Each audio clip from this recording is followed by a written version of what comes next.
Oh shit, it's Antoine. Hello, welcome. And in with the ape redeem. Holy shit. Well, can't not do it now, can we? So, we need to switch to the right scene, just so just so you can see it.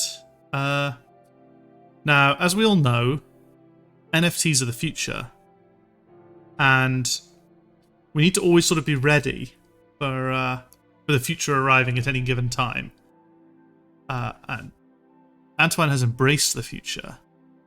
So I present you with your, using our patented Ethereum tech, we can now create our own NFTs right here on stream, live.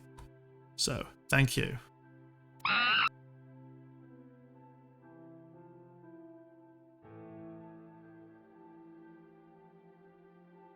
I need to change that message because I originally was going to do it with the user typing, but that's fine. Anyway, there you go. Enjoy your NFT. Enjoy your ape. This is an interesting start to the stream. How you doing, Antoine? How's your evening been? It just gets set up.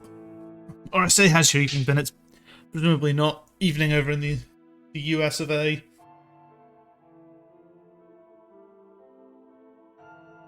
God, that ape is hideous.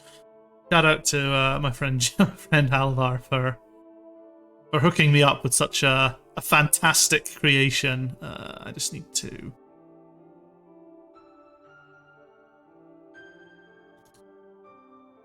make that interactive.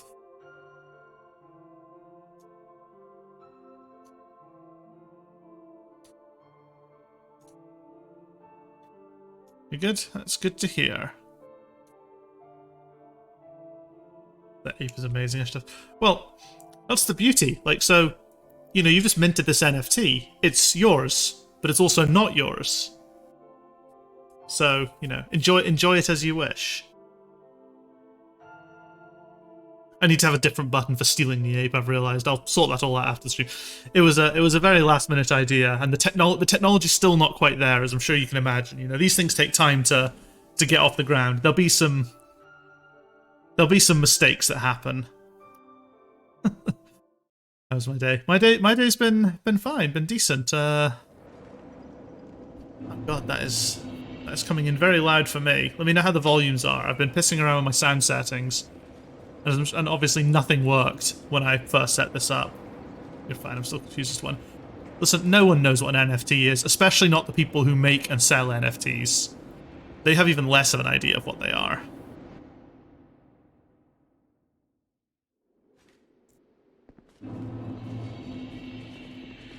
It's all just a big game of pretending to know what it is.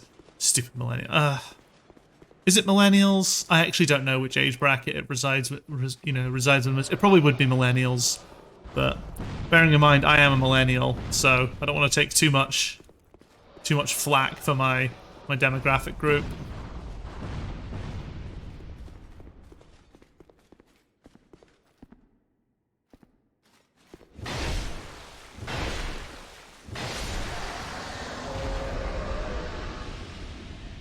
Millennials came up with it, boomers facilitate it. Yeah, I'm tempted to say it's Gen Xers, because Elon Musk's a Gen Xer, isn't he? I know he's not the one who came up with it, but as far as I'm concerned, he is the reason crypto is the absolute scourge that it is. No, Gen X isn't millennials. Millennials are technically Gen Y, if you want to ascribe them that. Ooh.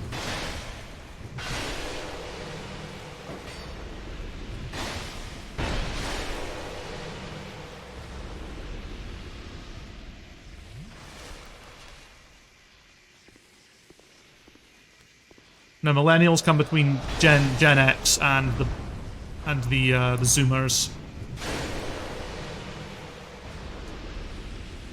See, we're on an educational stream as well. It's all a bit meaningless. It's just like a way of ascribing, good way of ascribing blame actually, to whichever generation you want.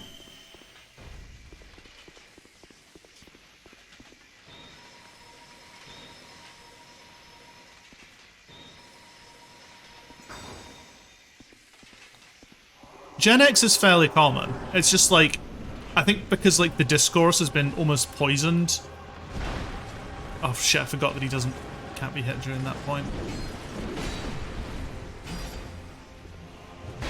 I think it's because the discourse is so sort of boiled down. People kind of forget that everything except... People ascribe everything to being basically boomers, millennials, and zoomers. That's just what everything's broken down to. Like, you'll get called a boomer. I mean, I've been called, you know, people my age get called boomers all the time. I even joke about it in like... Oh, how the fuck off, dude.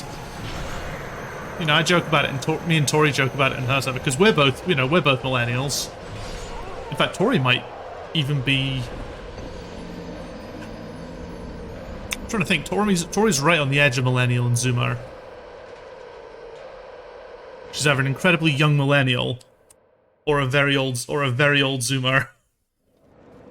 But I don't actually know how old Tori is. Well, I have an idea, but I also don't want to dox her. So, but I can't remember. She's she toes the line, I think. I'm like middle of the road millennial.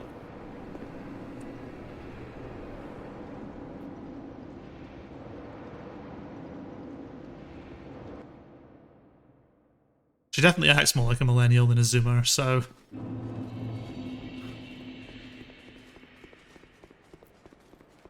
That's meant to be that's meant to sound like a compliment. I realize that didn't sound like a compliment.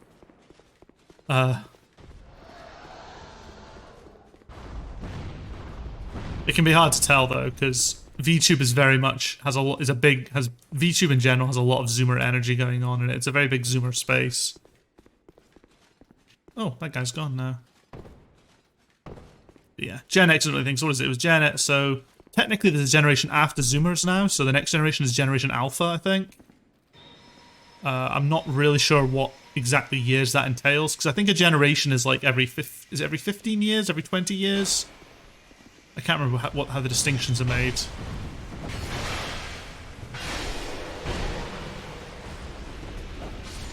Shit.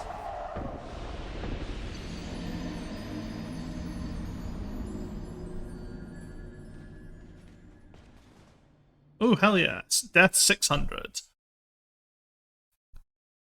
Most VTubers are 20 to 28. Yeah, sounds about right. And I'm pushing 30 this year. It's gonna be good.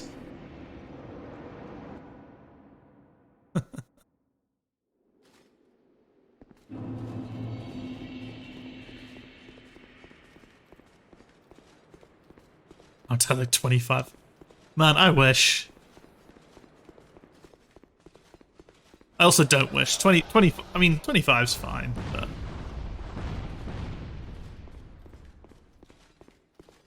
Like, once you hit 30, I feel a lot more justified in any form of complaining that I do. Yeah, so as I was saying, so the Generation Alpha, then it's Zoomers, then Millennials, then Gen X. Then I think after Gen X it is Boomer. And then, is it the Silent Generation? That come after... that are like after Boomers if you go far enough back, because they're like they're the generation that fought in World War II and facilitated the Boomers, because like their kids grew up in a time of unprecedented peace after World War II, which is why they were able to then go on and have loads of kids of their own. Ah, piss. Finally gonna be an old man. Can't wait. So I think it's something like the Silent Generation. Because yeah, the Silent Generation grew up in like a period of unimaginable turmoil, which was like post-World War I going into World War II. And it was the Silent Generation that fought in World War II, because obviously World War II, I mean, the World Wars are fought by like young men in their, you know, late teens to mid-20s. That's like the range of people who fought, and then their generation after that grew up in a time of peace, and so we're able to have lots of kids because there was, you know, there wasn't war sucking, you know, just there wasn't a sort of a big period of war destroying economies or killing everyone, and that's where the idea that the Boomer sort of mentality of entitlement comes in. Then Gen X, I'm not sure what Gen X, what Gen X had. I can't remember what Gen X had to deal with. But like the reason millennials are so fucking depressed all the time is because millennials sort of grew up in the wake of the financial crash.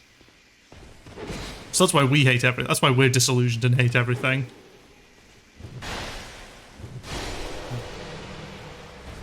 And then the boomers who call us entitled and that shit. Gen Z's a weird one. Because Gen Z have grown up in like a shitty situation, but they've also grown up with access to a lot of stuff that like millennials are the last generation that grew up kind of without the kind of communications infrastructure that we have right now.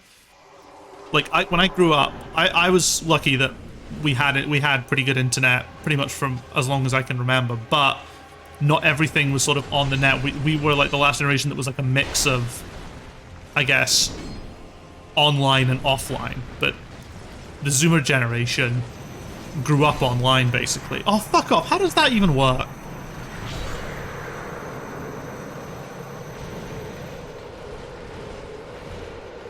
Come on, do an attack. Fuck it, I'll do an attack then.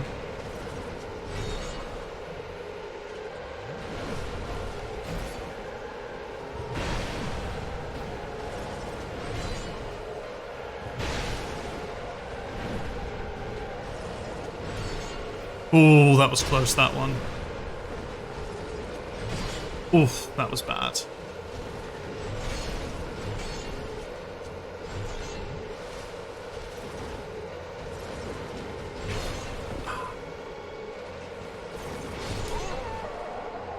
God, we're part of the same generation. Oh, really?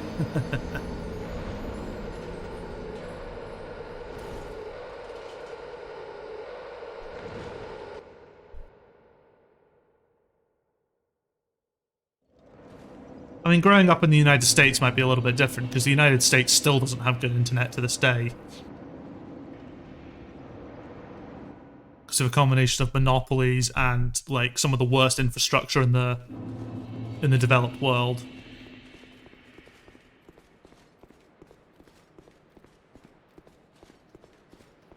The fact you had to update your invincibility freshness killed this game for me. Find that offensive, but true. Huh?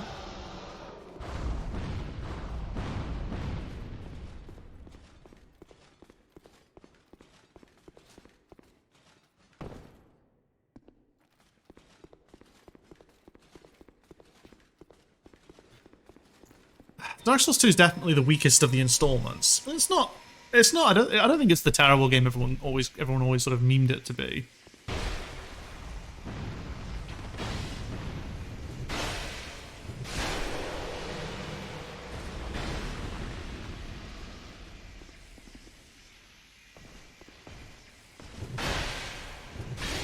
Nice.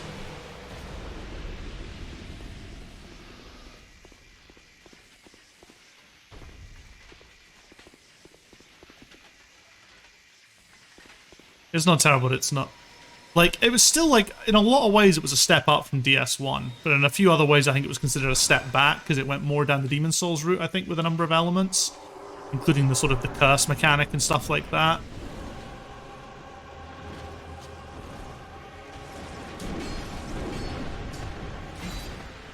Like, in my opinion, the best FromSoft game still to this day is Bloodborne.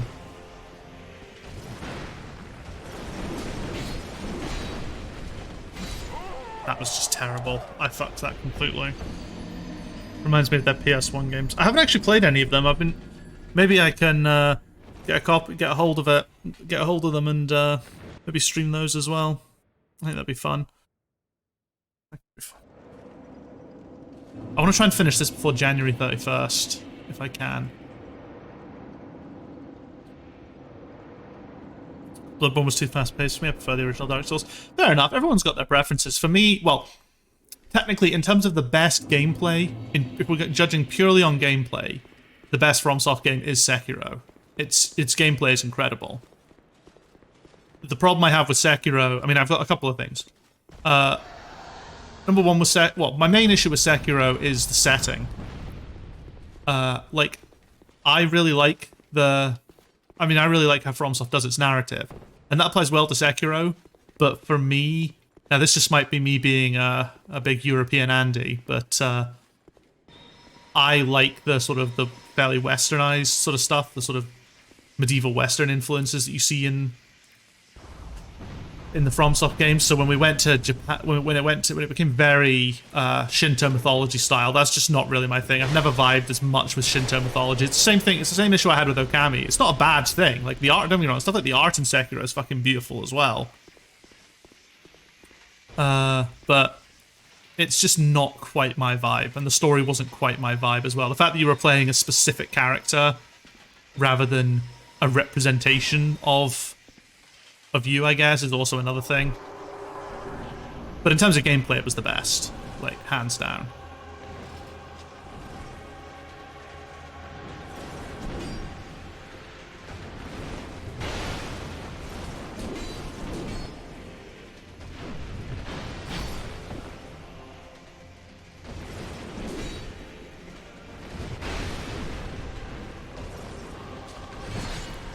God damn, I'm so bad at dodging that.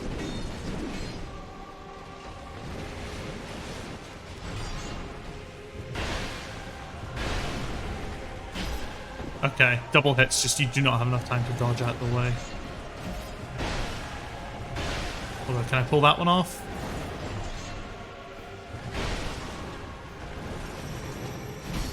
Fuck off! I don't get that. That's really shite.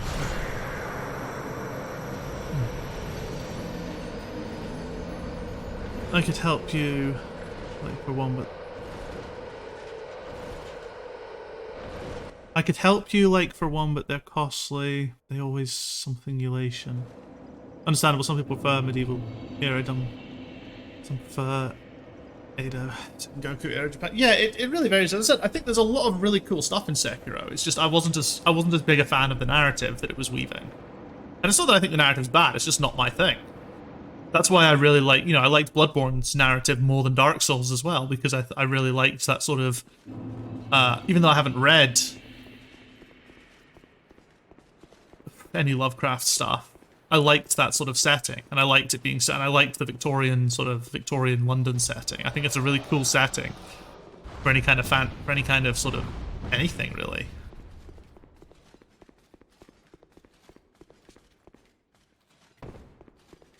And again, Dark Souls' setting is just sort of being generic medieval is fine. It's really cool, in fact.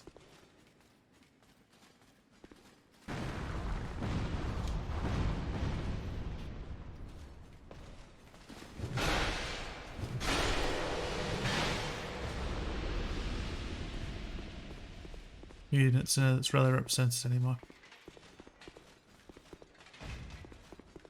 Yeah. I mean, it's not that England necessarily ever needs any representation. I just like it. I just think it's aesthetically kind of cool. But part of that comes from the fact that Victorian era Britain was like this sort of, almost like this complete, this real disparity. I mean, the wealth disparity nowadays is probably just as bad, if not worse, than it was back then. But there's a very visual disparity between like wealth and poverty. And I think that creates some really interesting, really interesting level design and world design and narrative stuff. Fuck it, that was bad.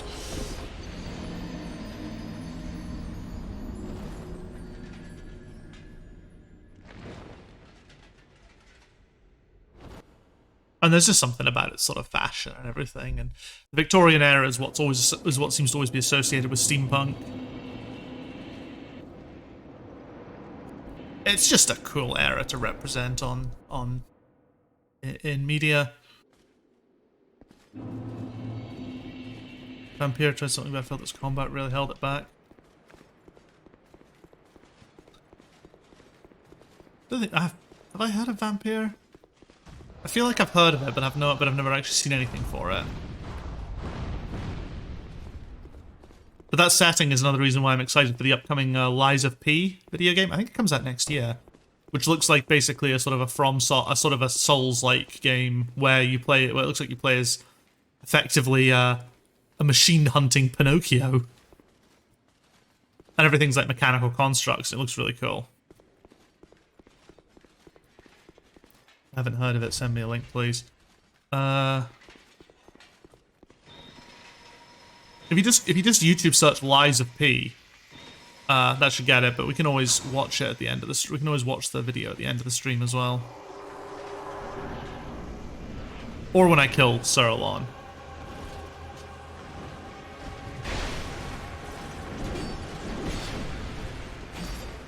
See, I'm fine with the stab. It's the.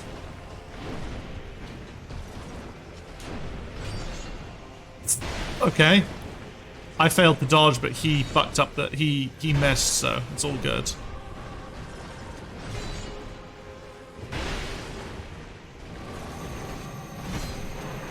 I don't get that. Not you, fucking. Oh, okay, I'm still alive. Cool. Nope, I'm not still alive. Fuck me, dude. This game, man.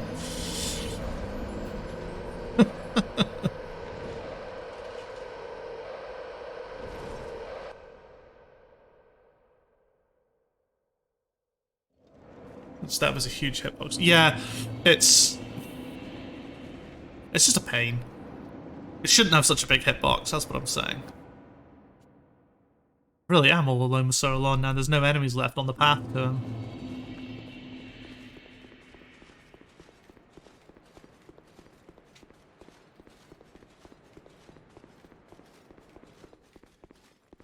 I was dodging it fine last time. I just need to get back into the groove.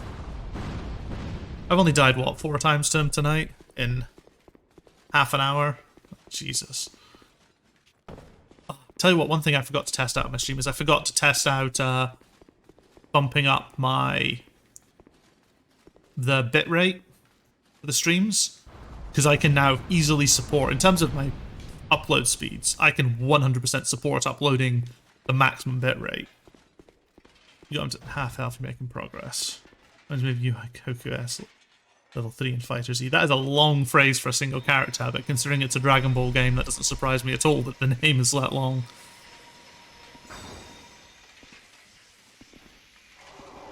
Yeah, the thing is, he doesn't have as much health as the Fume Knight.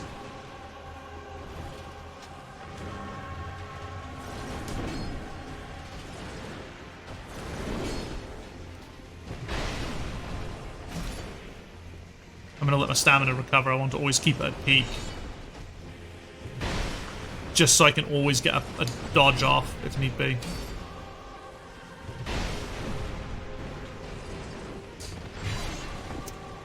The timing on that one is nasty. Yeah, it's just bad. Watch it, he's going to combo. Because at the moment, looking at my machine, I don't know how much work my graphics card's having to put in, but in terms of my CPU, I'm currently only using 6% of my CPU.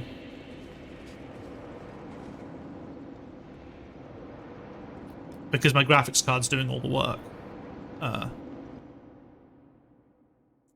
mean, it's currently uploading at about 6K bitrate. I think I could push that 7.5.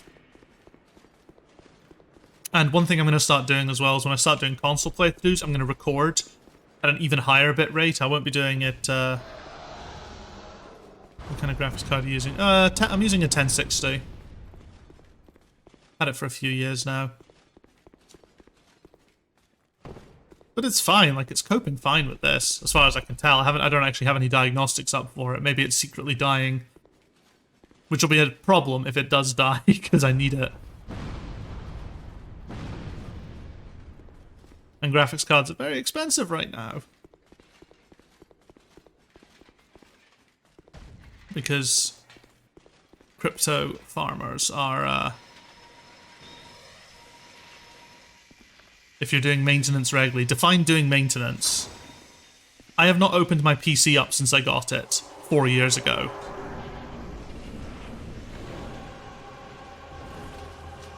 Graphics cards cost more than buying pre-builts at this point, if you're trying to get any of the decent ones.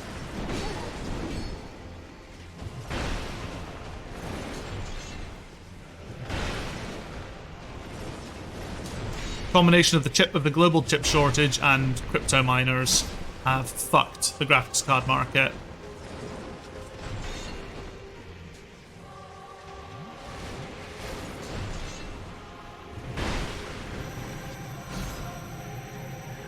There we go. stamina recovery.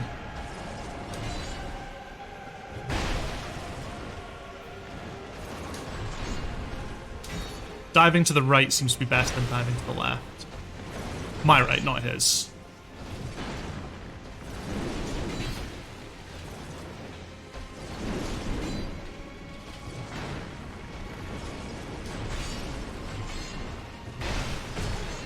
Ooh, he did a full combo.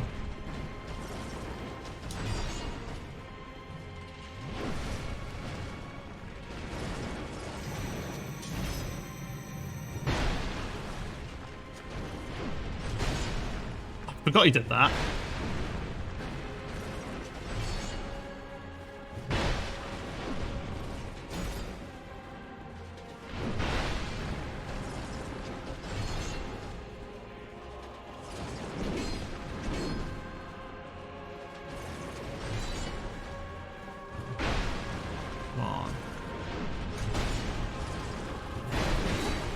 Ooh.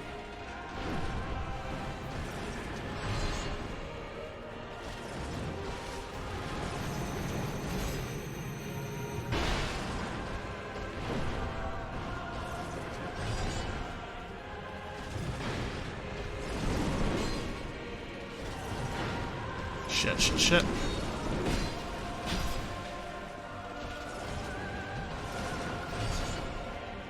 Oh, I did not deserve that.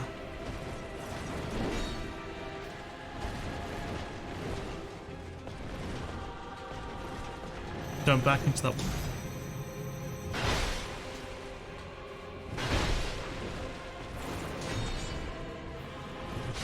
Ha! Boom! Get fucked.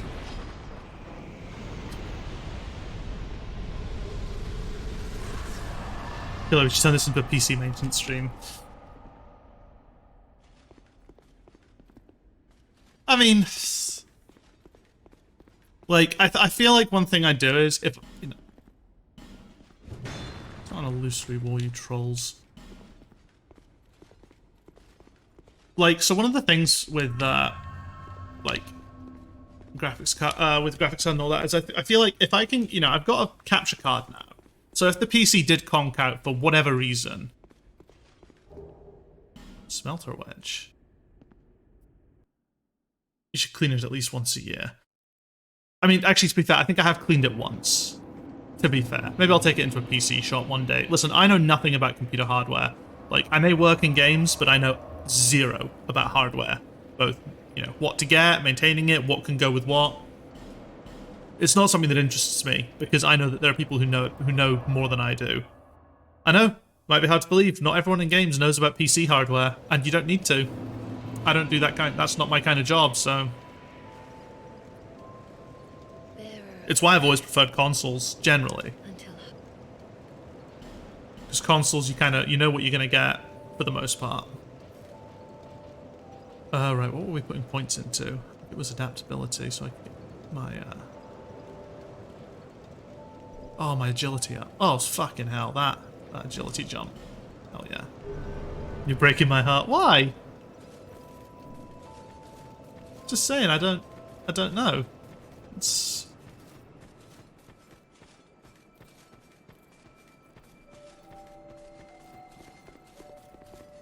So that's Crown of the Old Iron King done. Yeah, it's just, like, I mean, I figured that if...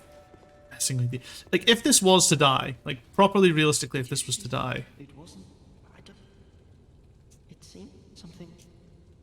I would... It was... Okay, that guy doesn't have anything else to say. I thought I had... I can't remember if I've lit all those... If I've lit all the fires yet or not. I can't remember what the final smelter wedge can be used on. There was an enemy, but I can't remember where it was. Doesn't really matter. Let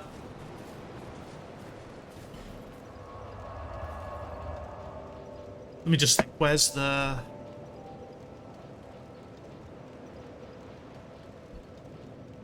Is it where the rotten was? Is that where I need to go? I think it might be. Why is everyone I talk to so pure and easy to... I'm not pure. I'm easy to tease, but I'm not pure. Yeah, I figured just if I was to get if this was to conk out on me for whatever reason, I could just get a laptop and stick to exclusively streaming console games or really like small PC games. Because most of the I've got there's so many console Souls-likes out there, so it's easy enough to do. Sorry, I'm just checking where I need to go for the next DLC, and if there's anything I missed in Crown of the Old Iron King, anything significant, like anything I need to use the smelter, like what that final smelter wedge is for.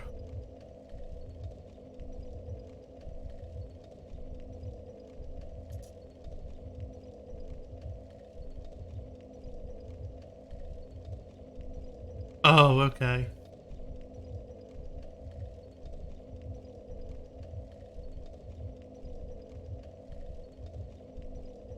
Okay, I can go and get I can go and if there's one more of these idiots. I can't remember where it is though. That was a problem.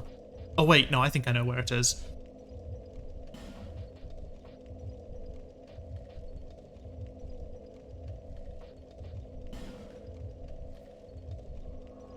Like I always have a contingency plan. I mean, it's not a contingency plan, it's just something I've discussed, because one of the things I was also thinking of doing, if I could still get a laptop regardless, and what it means is that I could just use the capture card to stream my PC to my laptop, so my PC does all the work for the game, and the laptop does all the work for the streaming stuff, so I'd be able to play games on higher settings at higher frame rates without worrying about tanking anything.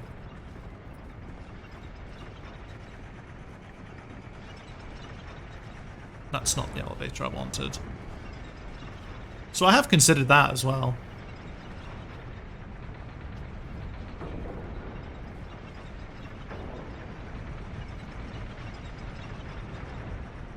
Everything goes as planned, I can send you an HP. No, you don't. Again, there's no... Like, my PC has never given any indication that it has problems. And I'm pretty sure last time I ran... I have run a diagnostic once before, and I'm pretty sure everything came up pretty peachy. To be fair, I don't actually really have the full space. I mean, I can make space, I guess, but I'm fine with just the... My current setup is fine. This is what I wanted. Just gonna scrap it. Well, there's no point sending it across the sea, because that would be prohibitively expensive. Plus, no Doxerinos. Do I have all of those now? I do. Nice.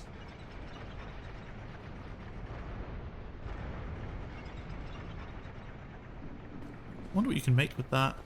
Just offerings, thank you. Well, I do appreciate it. Don't ever want to give off the impression that I don't appreciate stuff like that. It just feels weird accepting stuff like that, because I don't feel like the content I offer is like particularly special. And I kind of just do this for fun. I need to come up with a new stream title now. Right, what are the DLCs for Dark Souls? Dark Souls 2 DLC. So I think it's Crown of the Sunken King? Yeah, I think it's Crown of the Sunken King, which is the one I think I was meant to do before this. And it's in Black Gulch. Do I have the Dragon Talon?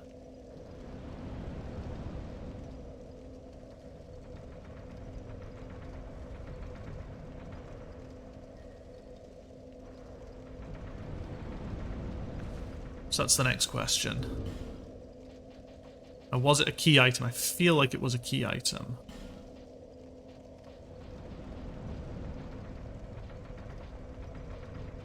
I don't have the Dragon Talon yet, but I can go get it, because it's just in Majula.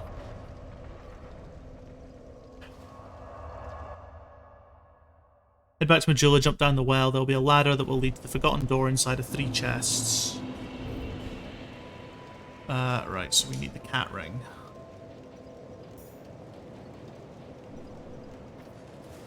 We should probably attune our miracles as well. Don't want that anymore, we want that. We want that, we want that, and we want... What do we want, actually, as our final miracle? Oh, wait. That's what we want. Okay, somewhere in the well. That's what I'm looking for.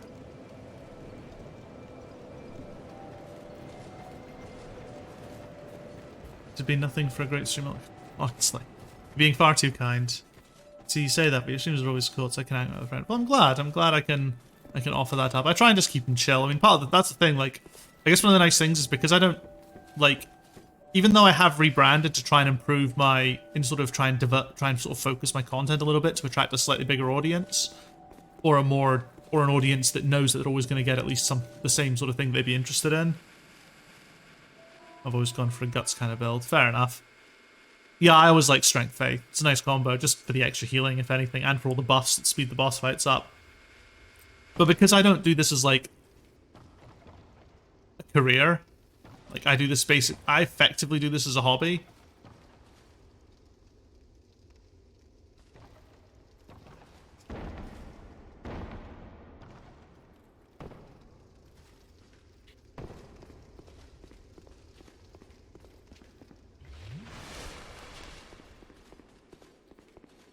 Don't think this is it.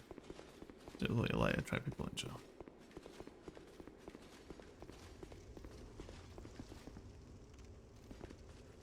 No, I don't think this is where it is. I feel like... Okay. Let's try again. Yeah, but like the thing is, when I was doing like a very wide range of different content, it can cause sort of a viewership dip, like quite a nasty one. And I think that's okay if you're like a mid-sized streamer, but when you're still a small streamer, because I'm still technically a small streamer, even though I've been doing this a long time, just because I've got like 220 something followers. Losing a couple of followers because you're playing like a completely different genre, not just a different game, but a genre game, it can hit quite hard. It's a bit, I don't know, it's whatever. Once you've built up more of a community, it's less of a thing, it's less of an issue. But Souls-likes are, I like Souls-likes, so it's easy enough to do. Like, there's not been a game I've played since I sort of branded myself properly that I've not enjoyed. But even then, when I was doing the demos, the Souls-like demos, I saw a dip in viewership just from that, because they weren't sort of the more popular titles, so... It's always a battle, but it's still fun. Elden Ring will be an interesting experiment, because on one hand, it's a brand new game, so that should boost visibility on streams in general. What am I calling this? Onwards to Sunken. Is it Sunken? Sunken, okay.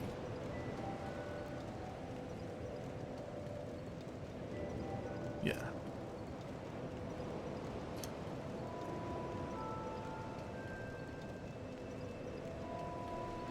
Who cares? I guarantee as long as you stream, there'll be people who'll be here to build it and have fun. Well, I'm glad. I appreciate that. I'm glad I can offer that content. If people need an outlet for their bullying, then I'm here. And it's nice to be able to stream again, and it's nice to be able to stream in like a sort of a nice house or flat, I guess.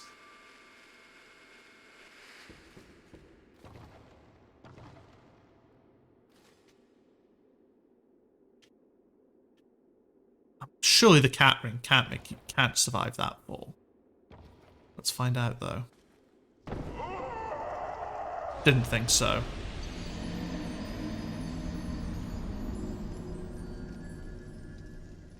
Interesting, though, that there is that. I think that's where you come out of an area. I don't think that's where you go up to.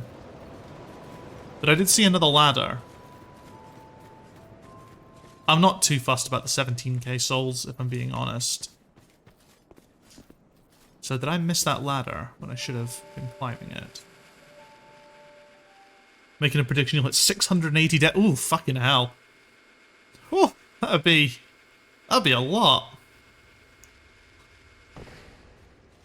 I don't know what my prediction is. Definitely not that high. Considering we're going, a lot of the stream will be exploring the new area. It won't be. This is what I wanted. I doubt there'll be a boss. Well, you never know, there might be a boss if we get through the area quick enough.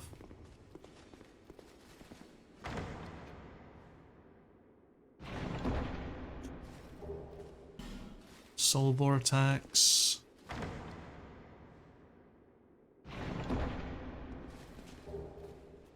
Witch tree items. Be a lot of cheap deaths due to cliffs. Another great lightning spear. Oh fuck. Oh fuck. Oh fuck. That's really good. That's really fucking good. Holy shit. Yeah, I think that's where I come out of an area. God knows, where did my soul... Where the fuck did my souls end up? They end up at the bottom of the ladder. Because I might be able to just retrieve them. I love having the infinite homeward bone. And the fact that it doesn't cost you anything. I'm gonna be stuck with this fucking monkey all stream. You know, chat, if you like Antoine's monkey JPEG and want to steal it, you can do so. The mint an NFT, if there's already an NFT minted, then using that redeem lets you steal the minted NFT from Antoine. You will own his monkey JPEG. I mean, I guess technically it's a PNG because it's got transparency, but I didn't want to completely destroy. Maybe I should make it a JPEG just for out of good luck. I'll just buy it back. Burning all your cringe anime voice redeems on a monkey JPEGs. This is how they get you. This is how they get you, Antoine. By the way, I keep meaning to ask, because it's pronounced. I'm sure you've mentioned. I'm sure I've asked this before, and I'm sure you've given an answer. How am I meant to be pronouncing it? Is it Twain or Twan? Like, is it pronounced because it's AINE, which suggests to me Twain because OINE is how I pronounce like the sort of the French Antoine. So it's Antoine. It is Antoine. Okay. Has there never been an I there? Have I just been misreading your name this entire time? This is how you plan to get out of the cringe anime voice. Listen, offering NFTs is just the ultimate way to get people to spend money.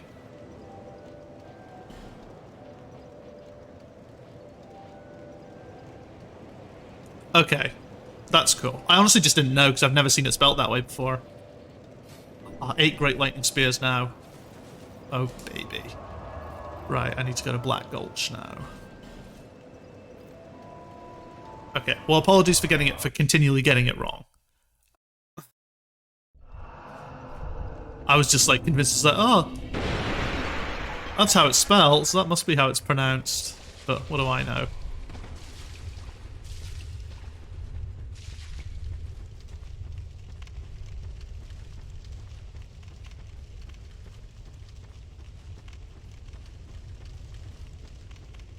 Where is it in here? I can't remember where the fucking door is. Oh, it's there. Okay, I found it funny. It's a very unique way of spelling my name.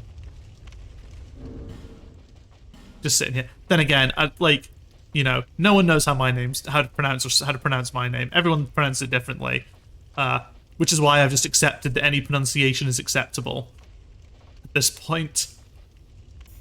I'm gonna take that ring because I quite like that ring. In fact, if you do command Rika, it'll tell you. It will give you the details. I think it should even do a text to speech bit to pronounce it properly.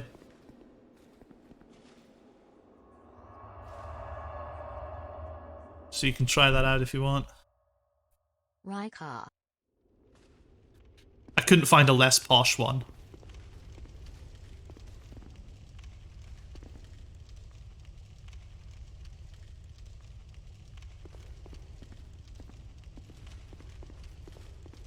There you go. There's the full explanation. You can pronounce my name one of four. You can pronounce my name one of 4 different ways. Well, any of those 4 is acceptable. It's just the canonical way is Rika, or Rika, as the bot was pronouncing it. But it's that Scottish, like in Loch. That's the C. That's what the CH does.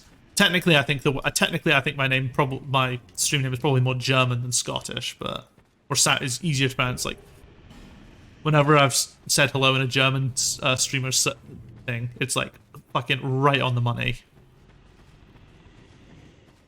I don't like the sounds I'm hearing in this place. This is fucking cool. Holy shit! Straight away looking at this and liking it. Although I'm not liking... Are those the Los Isleth dragon asses down there? That's what it looks like. Those look like Los Isleth dragon asses. It's a perfect name to combine with Chad. Yeah, Chad, and then you've also got Chan as well. You've also got the Chan as well, if you like being a weeb.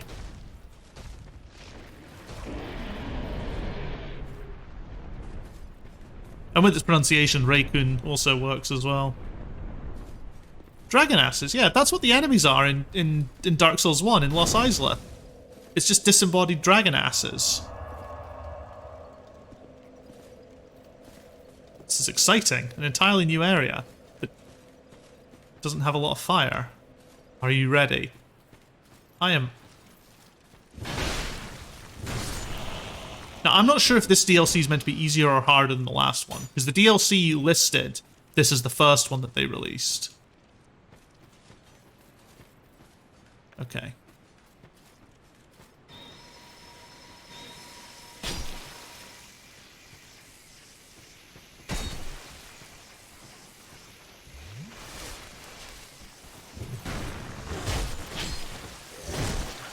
Oh, cool, it's all poison damage. Nice.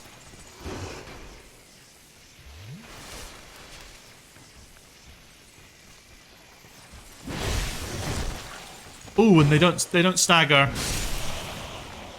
Or they don't get blasted away. FromSoft is weird, they release the hardest DLC whenever they feel like it. Wasn't expecting to hear dragon asses today. Listen. In my stream, I make it like a point of pride to mention dragon asses. My faith is just not buffed that much. Then maybe they just have a resistance.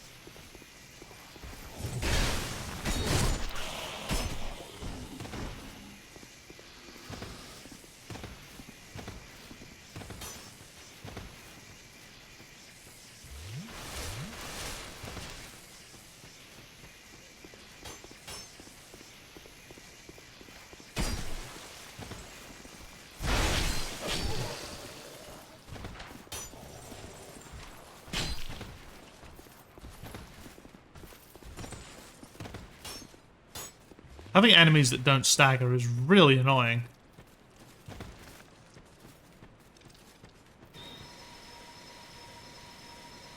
Living up to your name.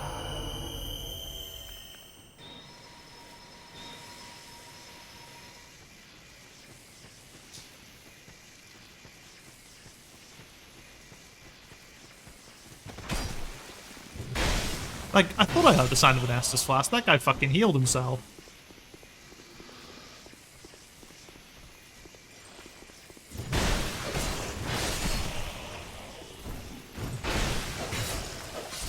Ah!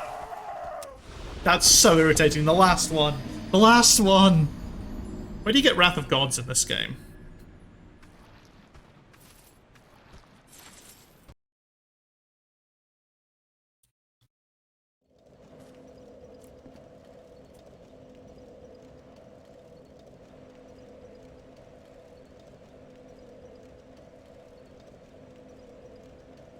Oh, you have to fucking get to Blue Sentinels.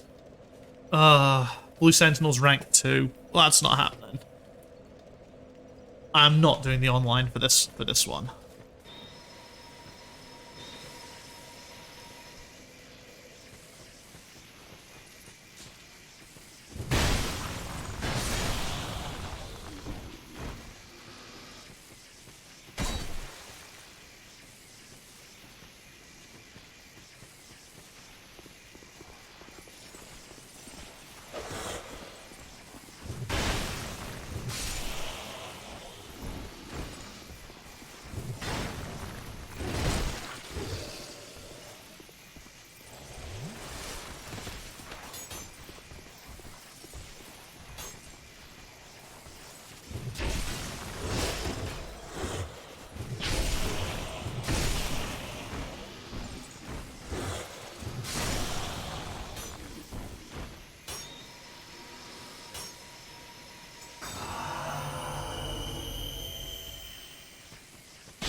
Okay, well, at least the backstabs are still all in order.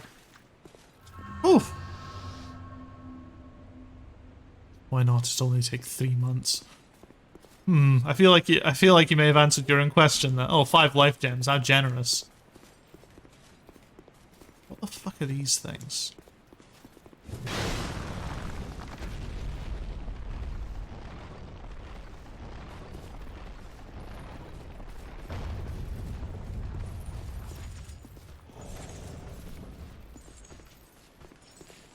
Oh god, okay.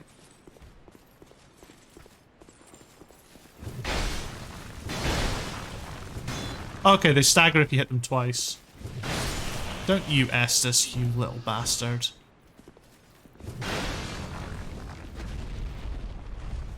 Okay, that's interesting. That's very interesting.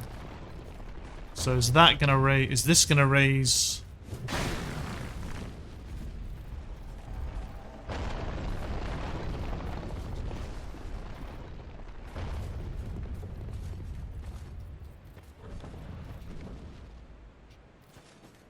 God, why am I being invaded? What's the purpose in raising these things up?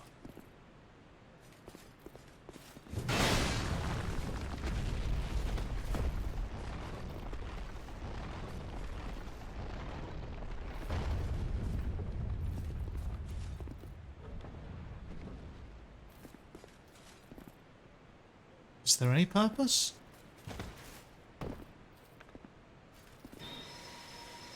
Go away, invader. I don't want you here.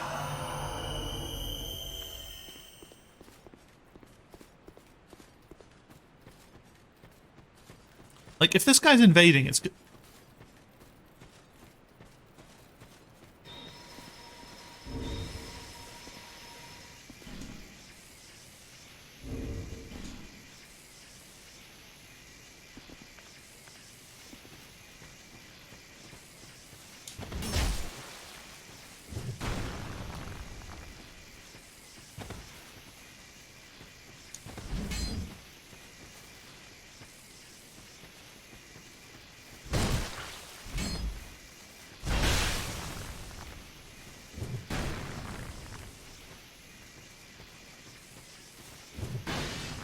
Oh, cool. Look at that.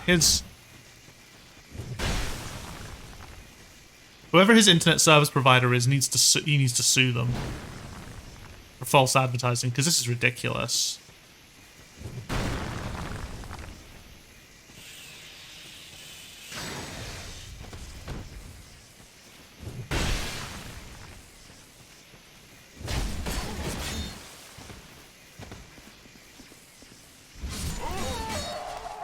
Prick. Well, you know what? At least he was polite. He bowed. Like, he's as far as invaders go, he's one of the more honorable ones that I've met. But still, prick. I'm trying to play a game. Who is sitting around invading in Dark Souls 2 at this, this many years later? Like, dedication and all that. I appreciate, I almost respect the grind.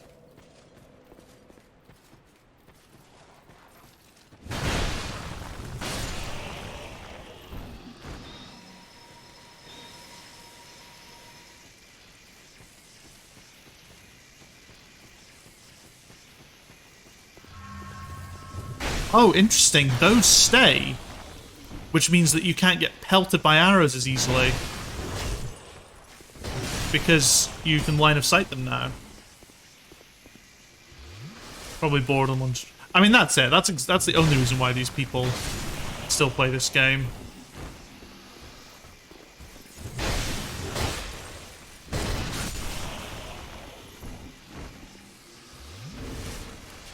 You know what?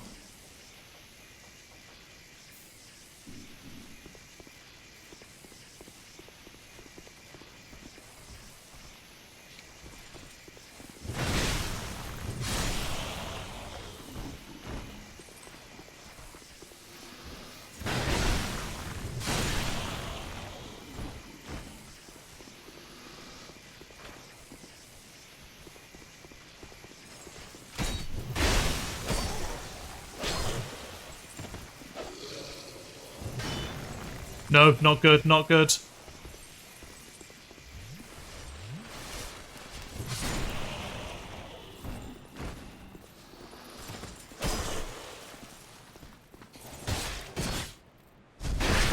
going to stream in a wedding. Is it okay if I add you in an XCOM 2 game?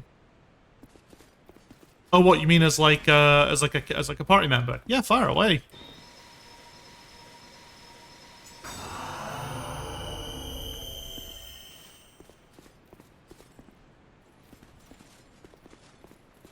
Now, do I get down here? Must admit, it is very nice seeing you with the sub badge. It's kind of cool. That's pretty cool to see.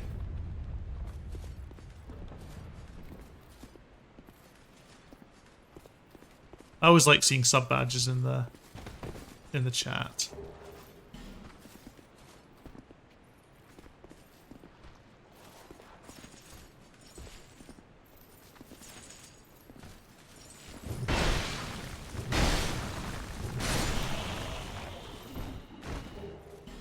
Sanctum mace. Okay, so here's an interesting question. Do I have to homeward and fight those things again? No. Great. I'll do my best to be here. No, it's just, I mean, no. Somebody's making a weird noise. I think it's my mic stand brushing against my monitor. I don't feel you need to be here or anything. Only turn up if you're interested.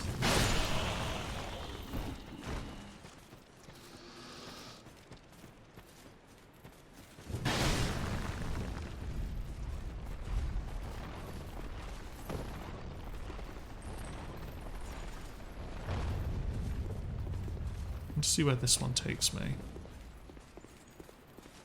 Oh, it's just the exact same as that one.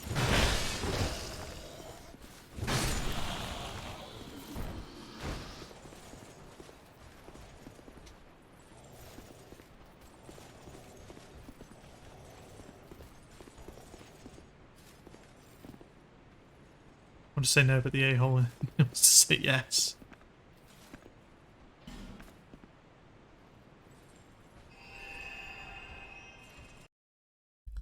Yeah, it is my mic stand. There we go. Adjusted it.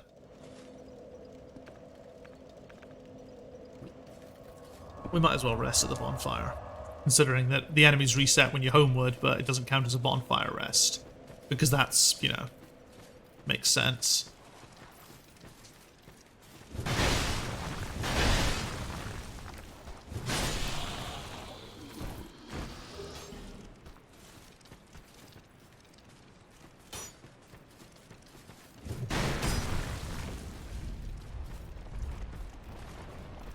Oh fuck, that hurts them as well.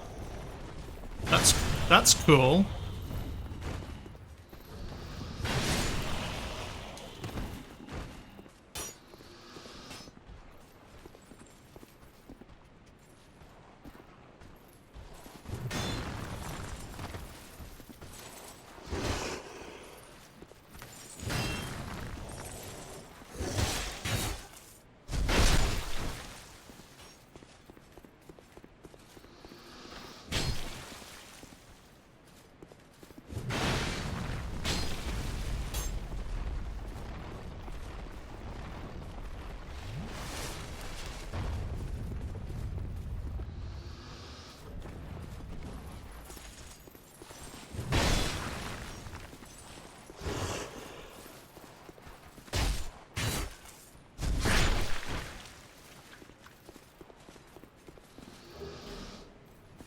Getting lots of poison moss as well, so that's good.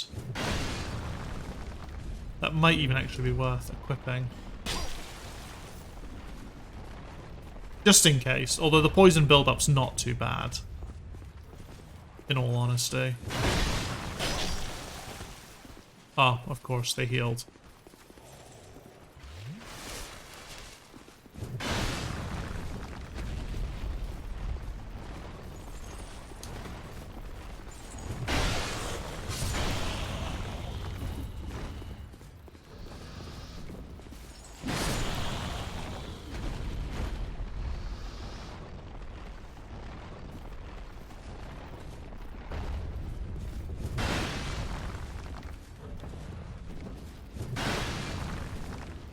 I keep not meaning to press it. poison build-up was slow. Yeah, but they had, I mean, they had different sort of grades of poison, didn't they?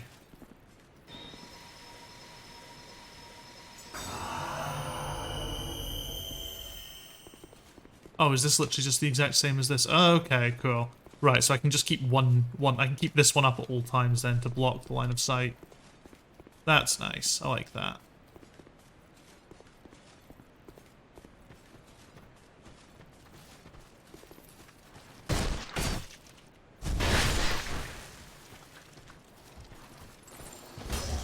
Fucking hell, that guy's got a lance and a spear.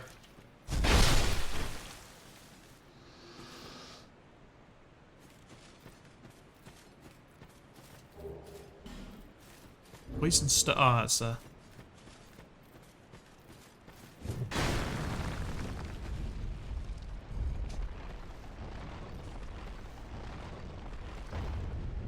Oh, okay.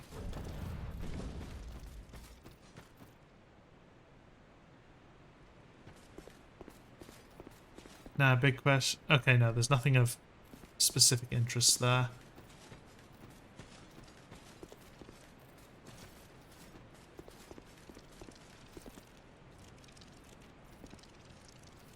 Oh, that room doesn't look fun. This puzzle does seem fun though. After I beat Dragon Armor, I bailed out. But no, I didn't make it that far.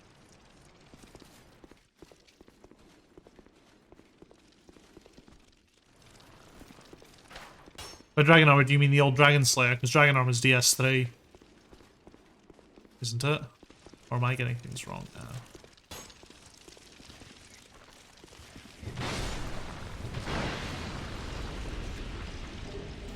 Golden Fruit Bomb.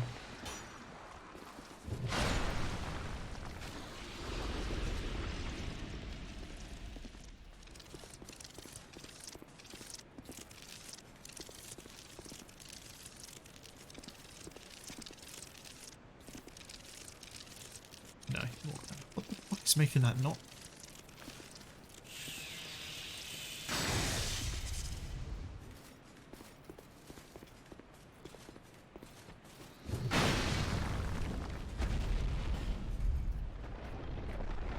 No, there's an armored boss on here too. I forget the name. It's a broken home in charge attack.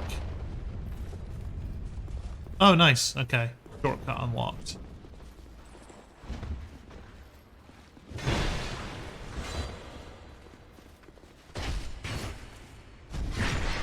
What armored boss is that? Feel free to look up the bosses and let me know which one specifically, because, yeah. Is there an armor? A boss that is just a suit of armor? I just can't remember. Poison Bite Ring. If the poison build-up gets worse, that's always good.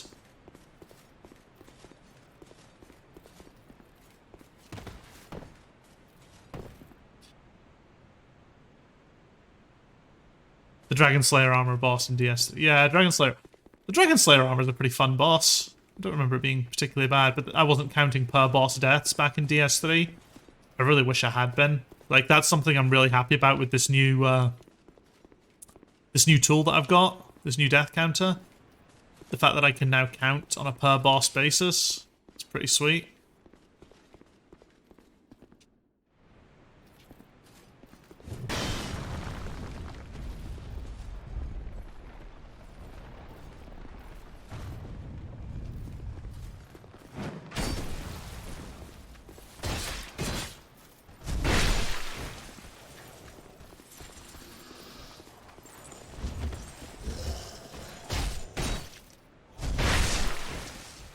So all future games are going to have the per boss death counter, because I think it's really cool.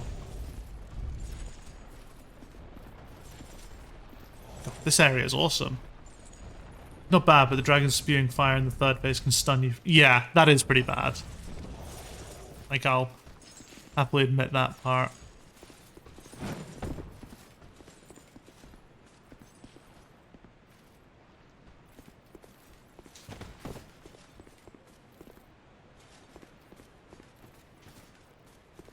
Okay, cool. Just making sure I'm not getting lost. Lightning urn. Cool, cool, cool.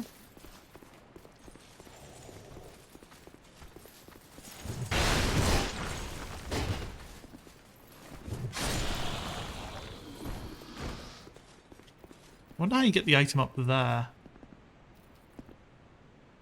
Oh wait, is that just on top of... That might just be on top of one of those raising platforms. Let's go have a look. I was about to homeward, then I was like, no, I've got an easily accessible shortcut.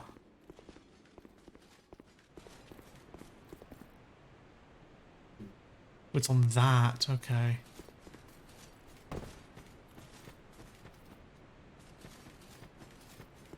Oop, not down there.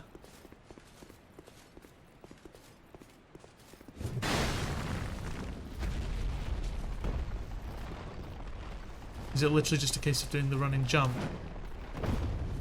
Ooh!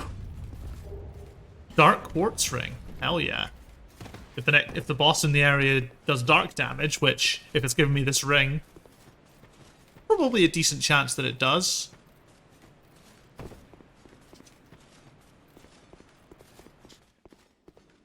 I don't know what bosses are in this area, actually. I don't know how many there are. Once I've killed the first one, I'll look up if there's 2 or 3. Because that's all I care about, the number, not the... Okay, cool. That does that. It was the Dragon Riders in DS2. Yes, the Twin Dragon Riders. The Twin Dragon Riders can be a pain. For sure.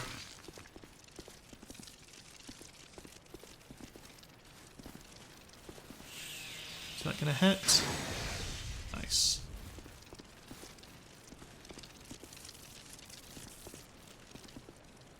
Do I want to go in there first? Or let's go for the route where at least I know I can run back if need be.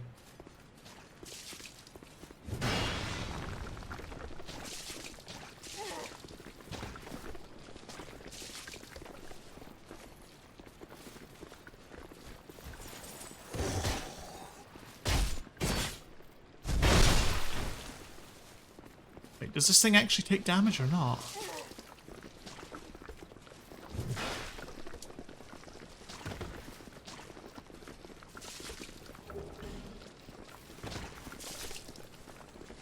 Well, it's a good thing I've got poison moss.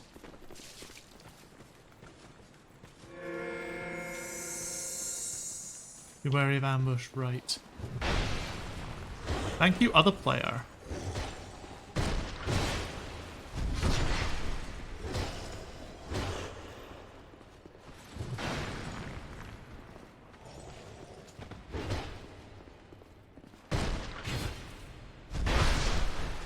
Yeah. Dragon Riders are fun. I think I had a problem with the Mirror Knight because guys kept getting summoned during that fight.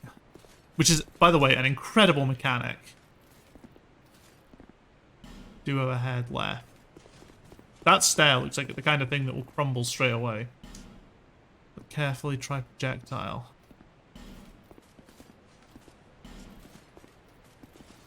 Oh, is this unironically a fucking use a bow meme?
Weird. Cool. Well, I've raised that up. Whatever that was. So that's cool.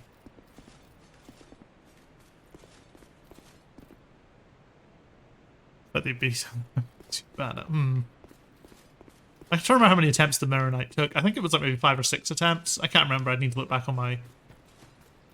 In fact, no, I don't need to look back on that. If you do command DC space list... In fact, I think I can do that. There we go. He's somewhere in there.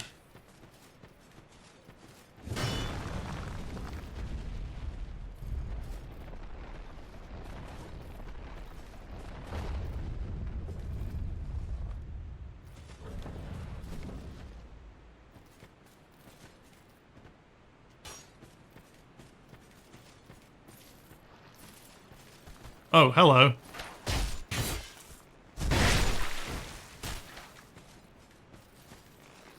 I mean, bearing in mind, when I fought them, this isn't my first time playing VS2. I have got the Dragon Slayers before, and I know my build's sort of built up to be pretty efficient. So even though it looks decent, it's nothing like spectacular. It's just I don't find the Dragon Slayers to be too bad because they're mainly because they're quite slow, and I hit really hard.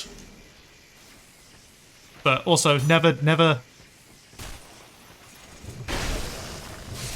I'm gonna say again, the power of a strength faith build.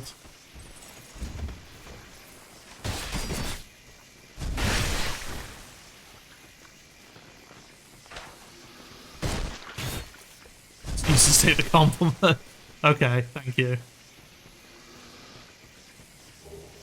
Twinkling Titanite? That's cool.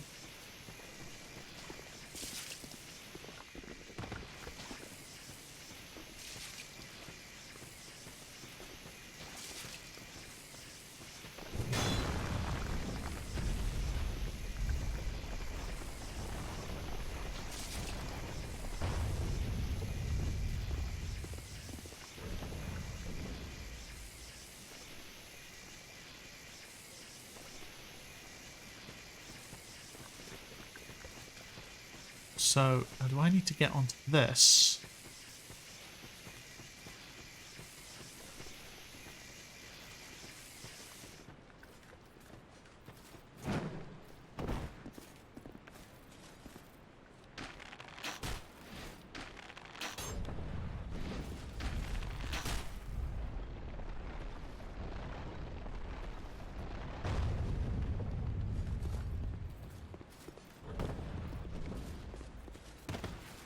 No! Bastards. Or shit. I think you just need to run. You don't need to roll. Oh well, it shouldn't take me too long to actually get back there. Brennan, you're not late. No one's late. Maybe I'm just early. But welcome. Welcome to the stream. You're just in time to see me get my ass handed to me by my own inability to play this video game. Which is always good. Yes, Sir Alonne went down. 15? How many attempts? 17 attempts. I guess technically 18. Oh, not this idiot. No, no, no. I have souls. I don't want to lose the souls.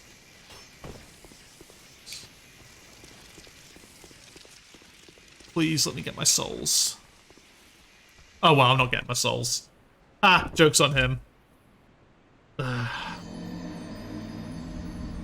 Someday I might actually be up and watching LNFC be a boss. What time is it over there? Because it's 9 p.m. 9:30 p.m. here.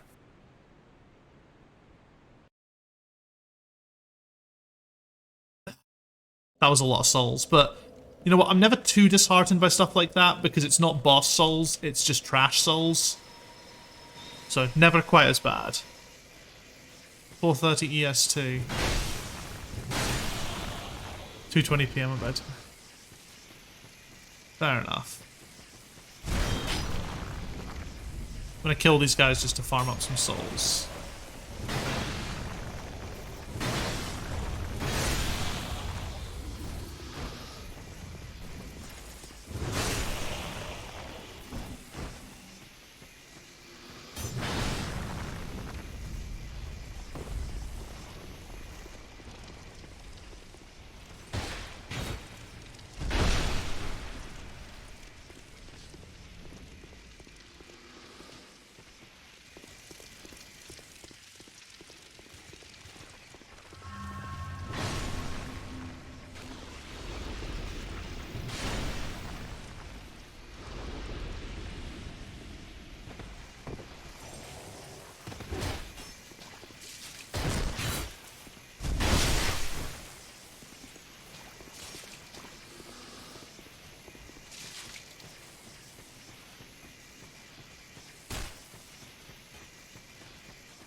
Uh-oh.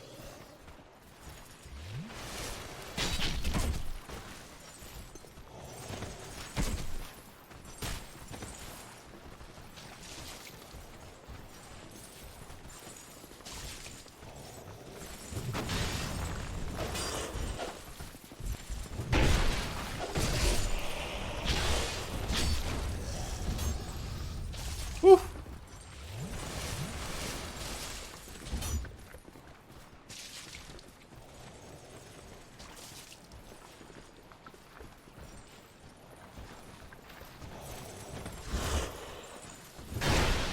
What did Rikabot ever do to you? Leave it alone. I don't actually know what you said. I just saw you tagged it and then said, I'm sort of I'll look at the chat properly in a second. I'm just in the process of trying to stay alive.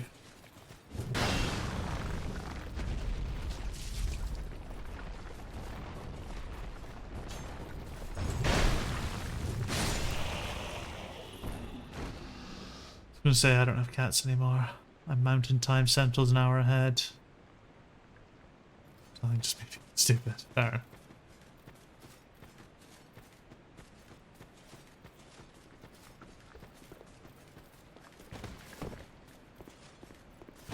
Okay, now can I just walk into this? No, you can't do that either. What are you meant to do?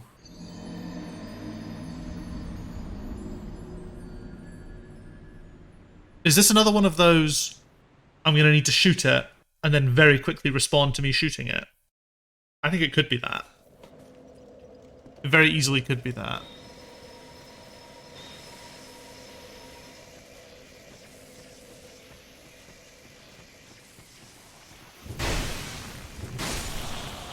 I hated this DLC. Oh, well. I think it has one less boss than the Old Iron, than the Crown of the Old Iron King. I think. Does it only have 2 bosses, or does it have 3? Wait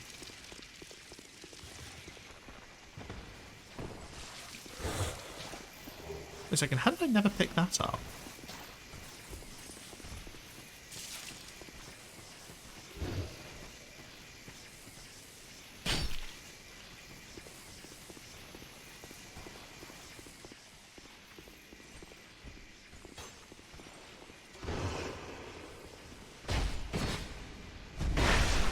Done it like 4 different times and only just beat it the last time. Well, this is my first time here, so I'm looking forward to it. It's gonna suck. Beating all the bosses in DS2, beating everything in the main game several times. That's cool. Well, this is very much an all-boss attempt.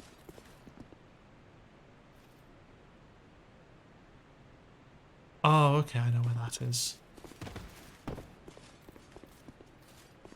I think I want to be there. Okay, yeah, so I should be able to hit that. So what does that one lower?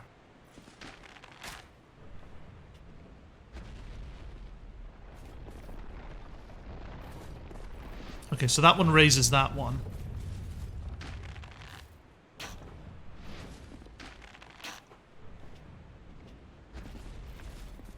That's cool. That's fine. That's just what I'm trying to work out.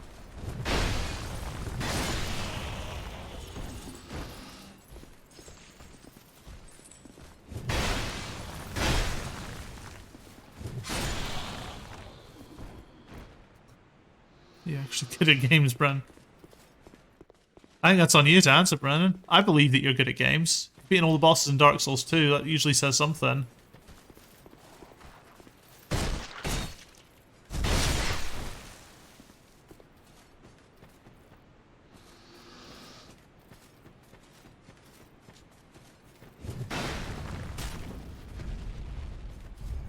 That one lowers that one.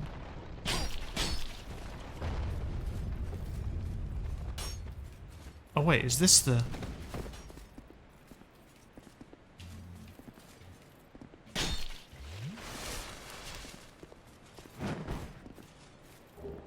That ended up being a lot easier.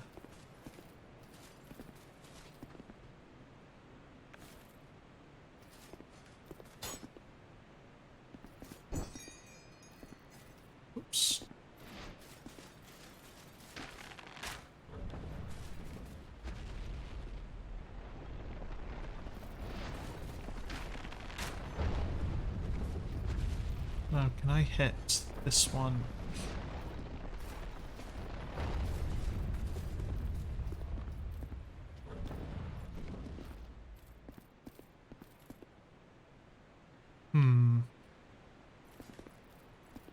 It's the same level. Can I make that jump?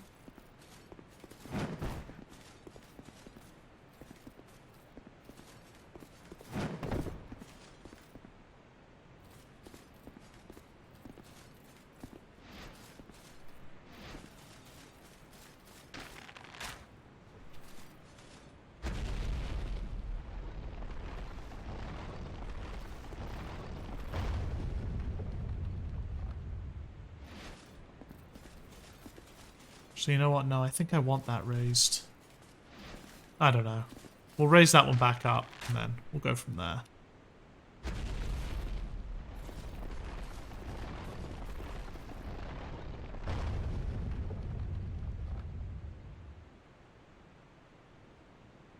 You actually get games. You always post a clip of me humiliating Gundyr, and I mean Gundyr is the first boss. I was kidding. Didn't you carry me through level BFB? I think it was you and someone else. That was cheesy. Oh yeah, you're talking about the Ace of Spades song in the bar. I never really... I played some Back for Blood, but it never really vibed with me. Then again, I was never a huge sort of...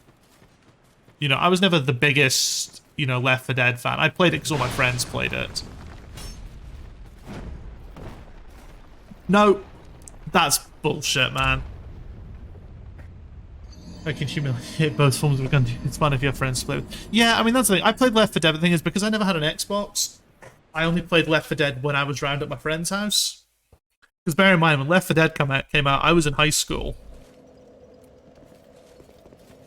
Actually, I don't really know why I'm saying that, considering you guys are all younger than me, I think.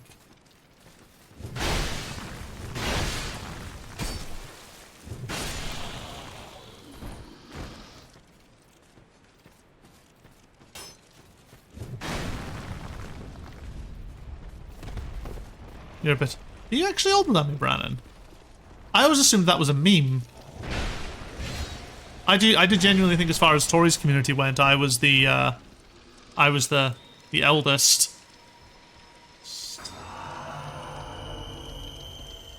I'm actually older than... Fair enough.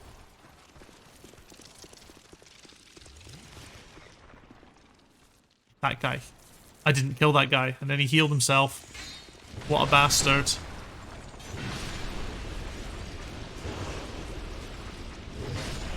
Or... Where'd this one come from? Why are there two? Where'd one of them come from? Did he drop down or something?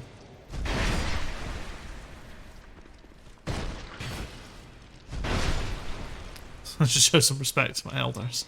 Yeah, you're in the company of elder millennials. I mean, I don't know, Brandon could even be Gen X, but... That'd be fucking crazy if Brandon was Gen X.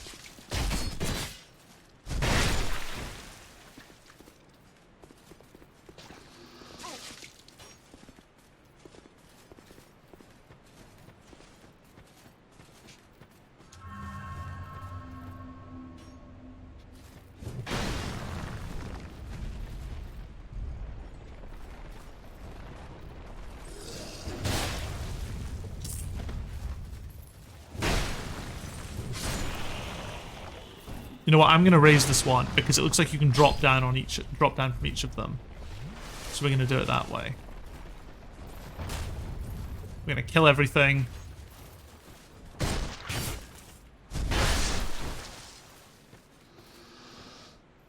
Visions of poison gas. My favorite visions.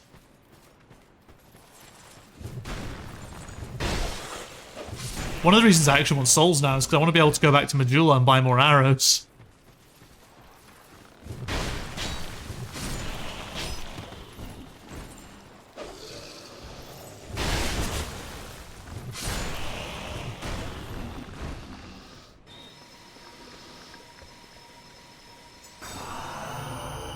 Still millennial.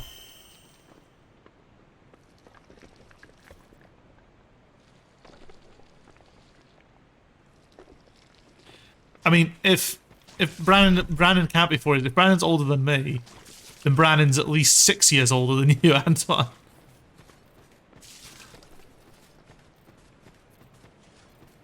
I mean, I'm 30 this year, so...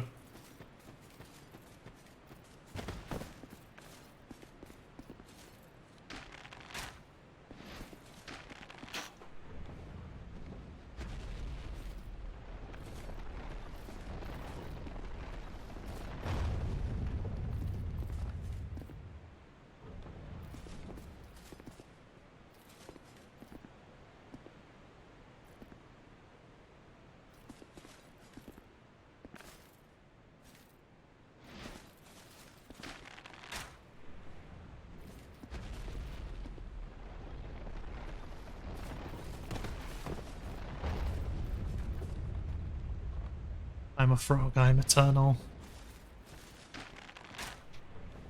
Brannon is a frog, to be fair.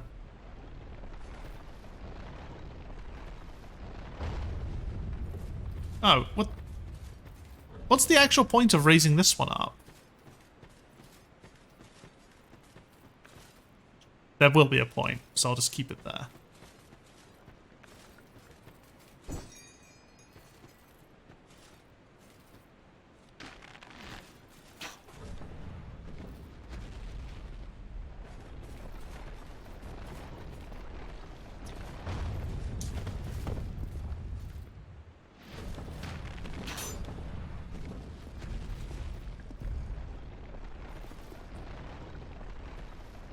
Oh wait, no, there was still one I didn't get.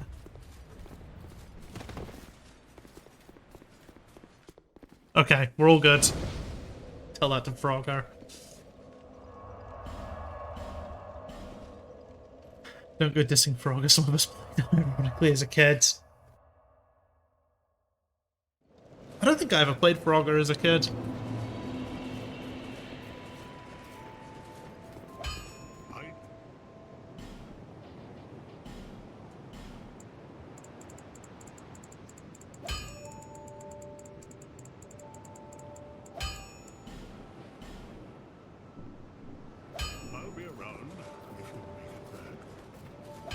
Cheerful guy, this one.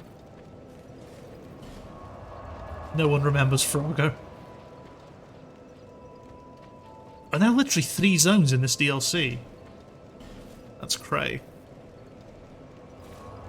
No one remembers Word Bomb. Sure.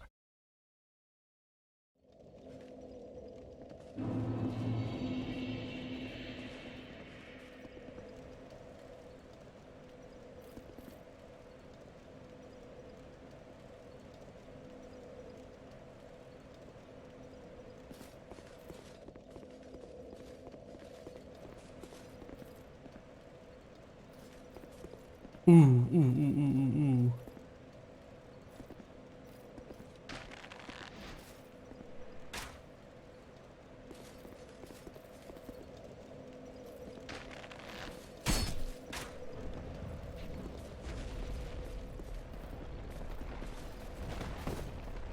Haha!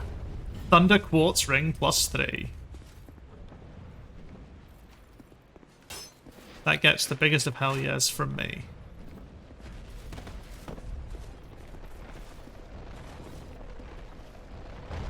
See you, nerds. I do want to know what's that way, though. Muncho. So that's... Don't read chat right now. Well, Muncher, I mean, in the UK anyway, that was generally... I feel uncomfortable saying it, to be honest. That was generally a quite a derisive or a derogatory slang term for a lesbian.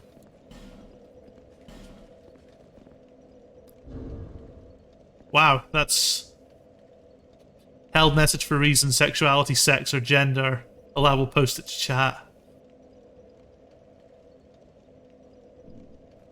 Yeah, no, that was the big insult in high school when you thought someone was a lesbian.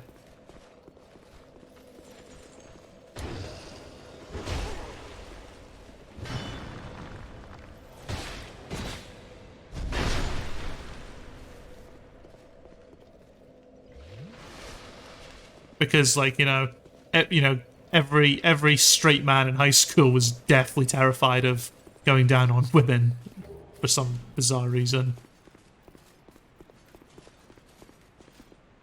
That's bad as fuck. I don't know what that meant. I was like, fuck. Yep, it's not good. As I said, as far as expressions go, it's not an expression I heard after finishing high school. And, like, it's not really something I've heard, like, in, you know, because obviously, you know, being interested in politics and stuff, I spend a lot of time in chud circles and I also spend time in gaming circles where the worst of humanity exists. Not something I've heard in those spaces. Maybe it's still used in some other spaces, like, I don't know, sports fans or something. Just trying to think of, like, environments that I don't spend any time in. I want to see if I can get up there.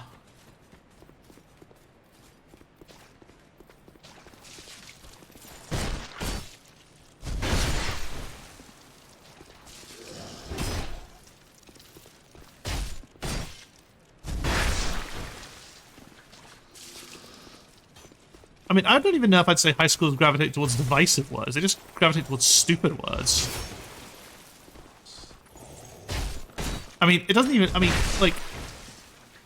All it shows... I mean, that one there particularly, all it shows is that they're either their insecurity or their lack of knowledge. And also a sort of kind of disgusting sexist trend or sexist assumption about how gay women maintain their body hair versus straight women. I don't know. It's some weird fucking thing.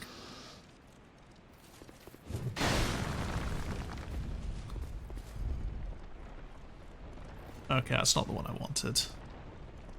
Why is that being asked to allow it again?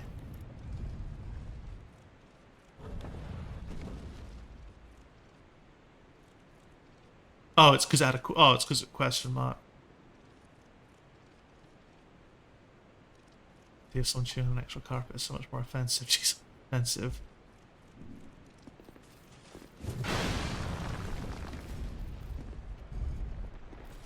Yeah. High school's shit for a lot of people.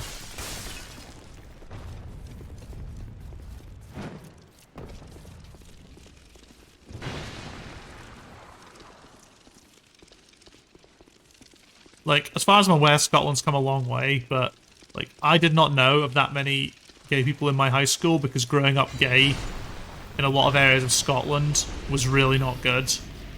So, there were a couple of gay folks. There were a couple of sort of out gay people in my year, but not that many. Definitely not as many as probably were actually gay. Because high school is not a good environment. But that's if you in that sort of situation. All that for an Elizabeth mushroom. Unbelievable.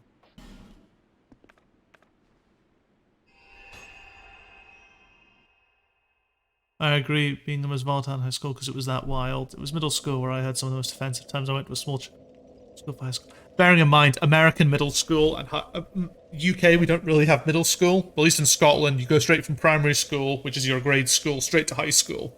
And high school's 6 years, whilst I assume, from what I understand in America, from watching American cartoons and other American TV, I don't just watch American cartoons, high school's is just 3 years and middle school's just 3 years. But I think that's presumably a population thing, just because there's so many people that you need more schools.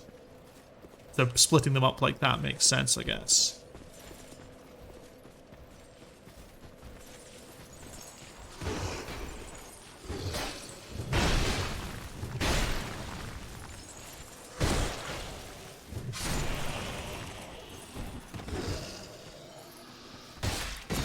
Oh wait, you have junior, middle, and high school.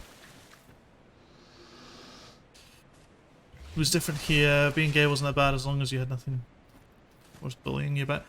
As I said, I can't really speak because obviously I didn't sort of quote unquote come out as queer until like only a few years ago. So I never sort of had to deal with any of that in high school or in like university or anything. Not that I think university was that bad. But yeah, there was a lot. Controller disconnect thing again. But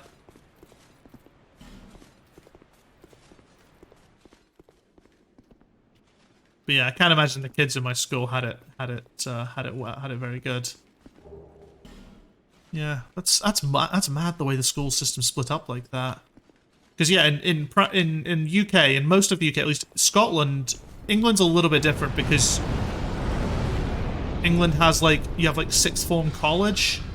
So I'll sort of try and explain the two differences. So Scotland predominantly, when did you come out and why wasn't it? I came out before I was sort of majorly streaming on Twitch. It's nothing fancy. If you scroll through my Twitter long enough, you'll find the post. Actually, no, you won't, because this is before I had my VTube Twitter account. We could have celebrated. It's honestly nothing. It's honestly nothing. Yeah, what was I saying? Yeah, so in Scotland, you do primary school from when you're like about 6 to 12. So you do 6 years of primary school, from primary 1 to primary 7. No, 7 years of primary school, primary 1 to primary 7. So from about 5 to 12. And then you go to high school, and high school is 6 years, but only the first 4 years are compulsory. After you've done your first 4 years, you can then choose to leave at any point.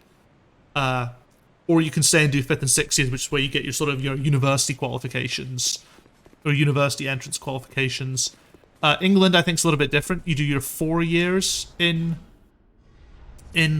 sort of high school, and then you go to what's called sixth form college. Some high schools do have those built into them. And again, the 4 years of like secondary school are mandatory, and then sixth form college is something you can optionally choose to attend. It's all handled differently. Dragon Sanctum.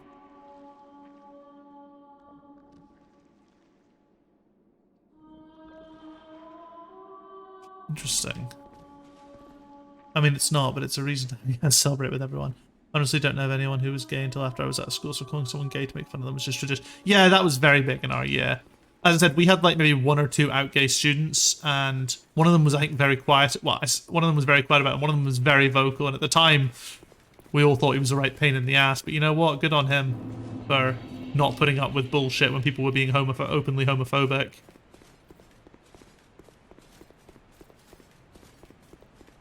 There's another bonfire in this area. Lift ahead, but bloody expensive. I'm guessing I can't access this just now. I guess I have to come back. Oh, yep. Looks like that's how I come back to it, potentially. We'll just carry on. We'll just push forward. But yeah, I mean, almost everyone I know who is, you know, who is LGBTQ, almost every single one of them that I know, I think, was out. No, actually, that's probably a lie. The majority of them, I think, didn't come out until after high school.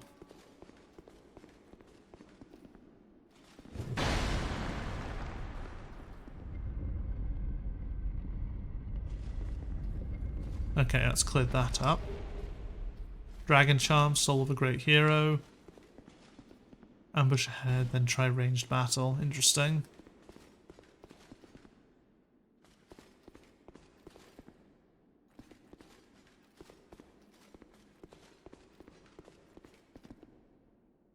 Ish.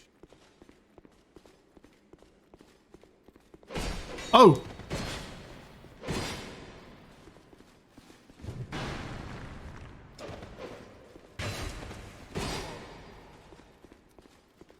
That's not good.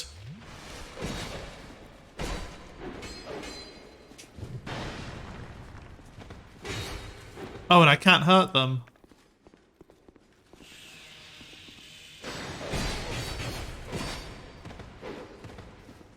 Do I need to, like, smack these bodies or something? Hell yeah. Ah, okay. That's really cool. You know, you have that moment of panic, and then you figure out what you actually need to do. Fucking hell, they hit hard and they can take a hit.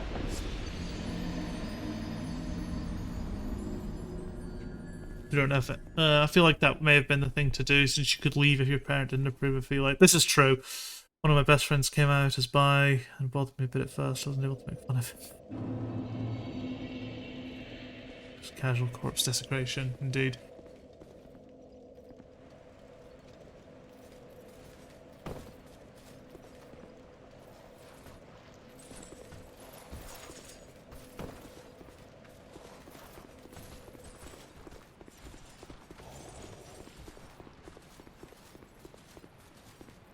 Ooh, that's close.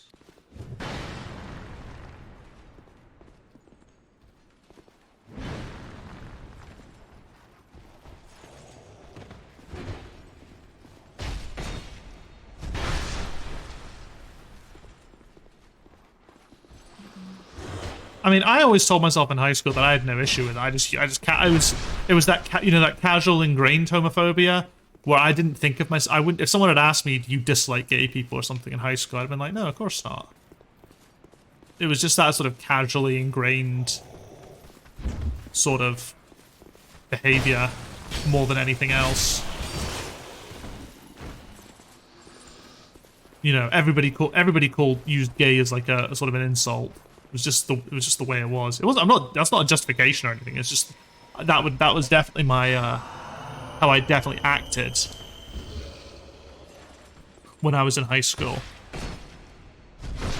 In high school, I was like a centrist, leaning maybe slightly fiscally conservative. In university, I was a liberal, and now I'm a leftist. That's the pipeline. Honestly, the thing that bothered me was first sounded like he was coming out as pure gay, and I was just like, "You will never have kids." And I got to, well, good on you for getting over that stuff. Like, obviously, people coming out can be. I don't really know what the terms are. It's never really sort of been something that's. Oh shit! Oh shit! That's not good.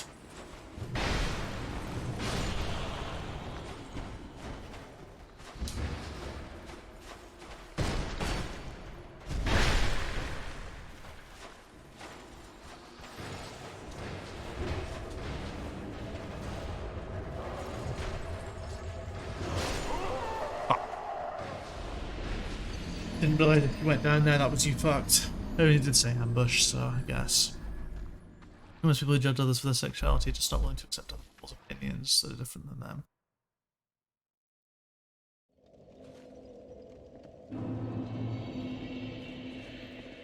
Another thing to add, right, is different places, different meanings behind it. Sorry, in regards to what, you've lost me a little on that.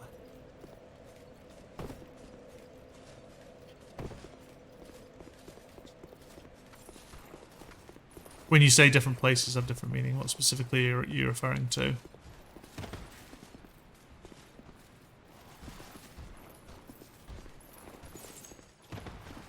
Ah, okay, right, I get you. Yeah, no, I mean, I think we still used... Like, gay was still the term. It was just used as both a descriptor and an insult when I was in high school. Again, I have no idea what the current state of Scottish high schools are. So, I honestly can't comment if things have gotten better or worse. The fact that in general, Scotland has gotten more progressive suggests to me that things have probably gotten better. But at the same time, the UK has gotten more transphobic, so that what's probably happened is things have just shifted from being openly homophobic to openly transphobic. I mean, you say that, but like, fucking Gen Alpha and the Zoomers, they're overall even more progressive than millennials are. And millennials are pretty progressive as a whole. But yeah, get it. High school is the worst. It's like, high school is fucking dog shit for so many people in Scotland. It's really not a good time.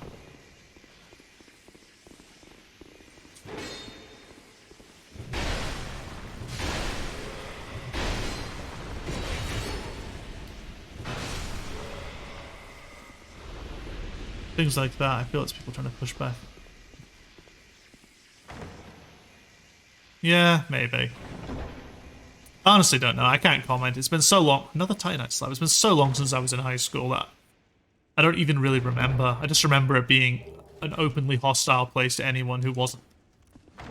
I don't remember being racist, but at the same time, our school was almost uniformly white, so there wasn't anyone to be openly racist to. People's mindsets changed considerably after that school. Yeah, of course, because A, I mean, several reasons. One, they just get more mature in general as they get older. Two, university tends to be much more of a melting pot than high schools.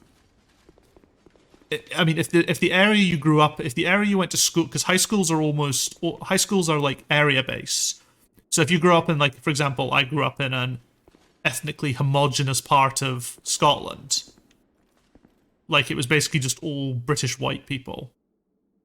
You know, we had like a few people of like a few sort of white non-British minorities, if that makes sense, and we had some people in the Asian community, but like we had some Chinese. I think it was specifically some Chinese. A couple of Chinese families lived in the area, and their kids all went to the school. But outside of that, it was basically just all sort of fucking. Oh, I can't say the C word, can I?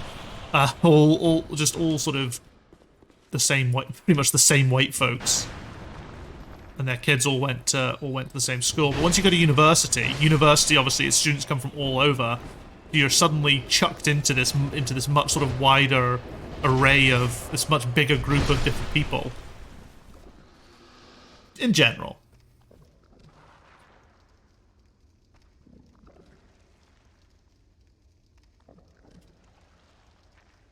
As a black guy who went to both predominantly white and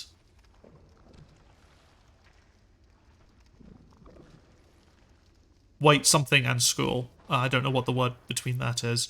Racism isn't really preventable. Isn't really prevalent, sorry, but student-on-student violence was a reoccurring thing. Birth. Oh, I thought that was a lever you could pull. It should be a lever you can pull.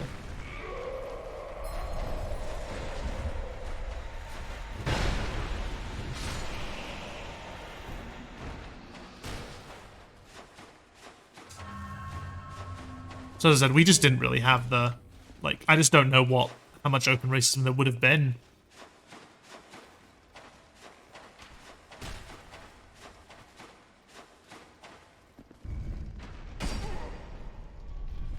Oh, I see. I see.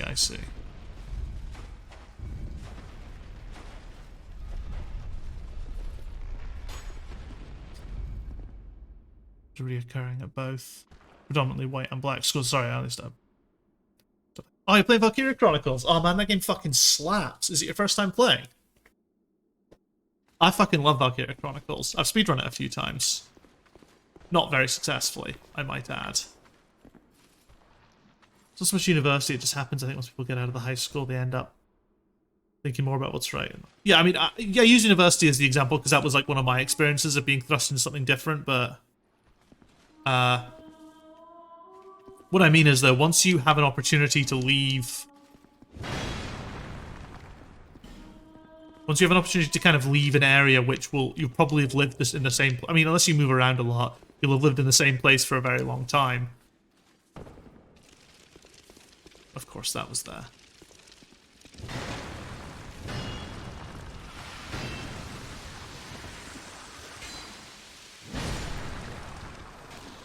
So there's only so much you get exposed to. It's just like exposure to more groups, basically.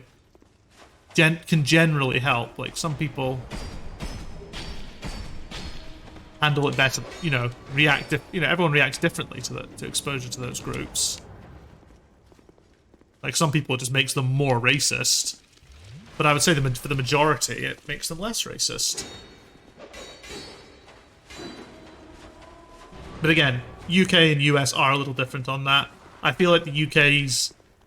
Like, UK racism and US racism, I think, are very different. And generally target different groups. For different reasons. But again, as someone who isn't a minority, I can't really comment.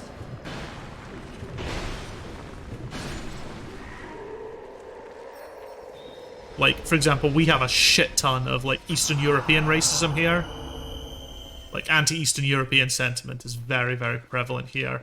Drummed up largely by conservative sort of hate movements trying to convince everyone that the Polish people are coming over here and stealing all our jobs.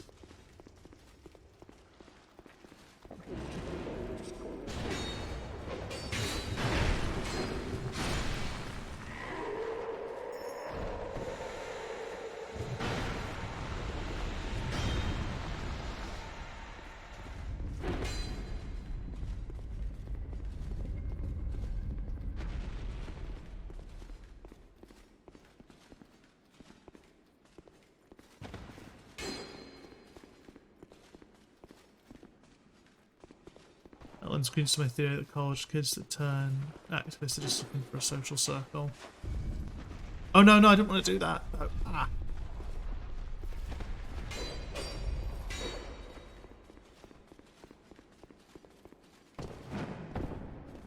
Oh, follow me now, bitch. Unbelievable.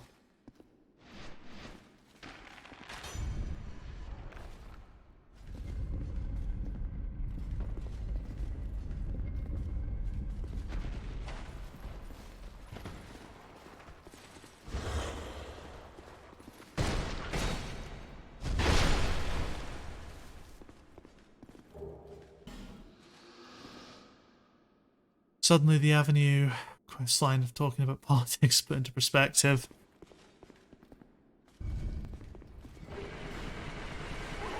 Oh!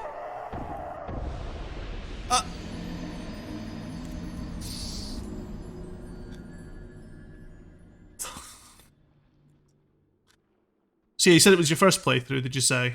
Yeah, chapter 8. Oh, you made it past chapter 7! So chapter 7 is, from my experience, chapter 7 is what kills most players' fun of the game.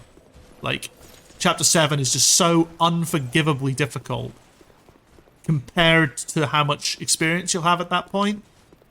Like, it's just a fucking shock and awe jump in difficulty.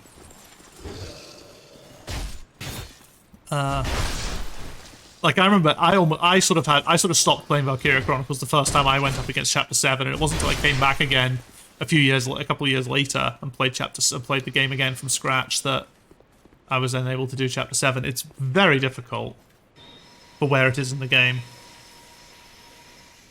The escort missions, whatever.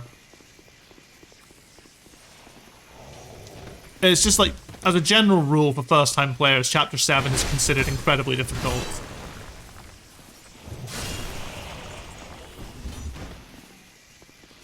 And especially, like, it really depends on how knowledgeable you are of the game's systems. Like, one of the things you'll notice if you ever watch a speedrun of the game, which I highly advise you do once you've finished it, because the speedruns are fucking wild. They're so good. I want to get back to them, it's 2 hours just to do a single attempt. And that's a lot. Plus also the PC version's a lot jankier than the console version. The console version's a much nicer one to speedrun. Speedruns of most games are wild. Yeah, so chapter 7, we've got a trick that lets us kill the giant tank, in one shot. Well, I say one shot, it takes a lot of setup, but...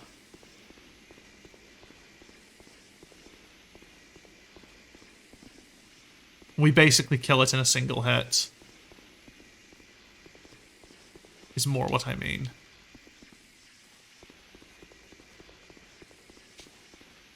When we do the setup, so it's like a ridiculous setup, but figured out how to abuse the system, so I've been steamrolling the game. Well, that's good. So I take it by abuse the system. What you basically mean is you've been using the orders a lot. Because the orders are broken.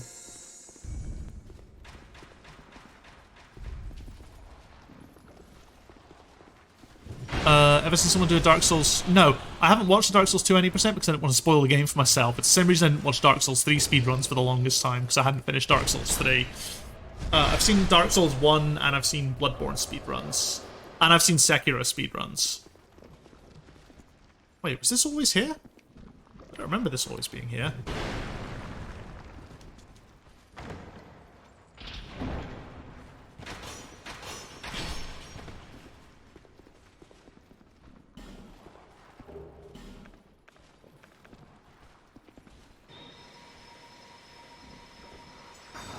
Just saving medals and flanking enemies. Ah, fair enough. Well, I'm going to tell you right now, the order system is broken. So we do a setup on chapter 7, where what we do is we deal exactly enough damage to take each radiator down to 50 health. So each radiator's on 50 health, but it's not been killed yet. Because if you destroy one radiator, obviously the tank shuts down. But what we do is we get take it to 50 health, and then we demolition boost, which is one of the orders. We demolition boost Welkin and have him use his grenade, his sort of tank grenade, on the tank. And that destroys all three radiators simultaneously. That skips right to the end, and you complete the mission.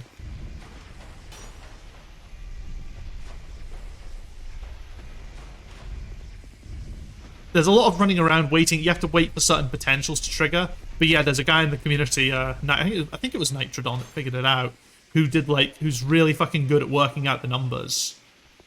And yeah, he basically worked out the exact amount of damage everything would deal, and was able to use that to work out a way to destroy all three radiators simultaneously. So while there's a lot of RNG in that mission, in terms of time loss, that mission can be a huge contributor to time loss in the speedrun. Overall, though, it's so good. Sorry, but I'm still... You can only use it on Chapter 7. It's a one-use sort of strat, but it's incredibly funny.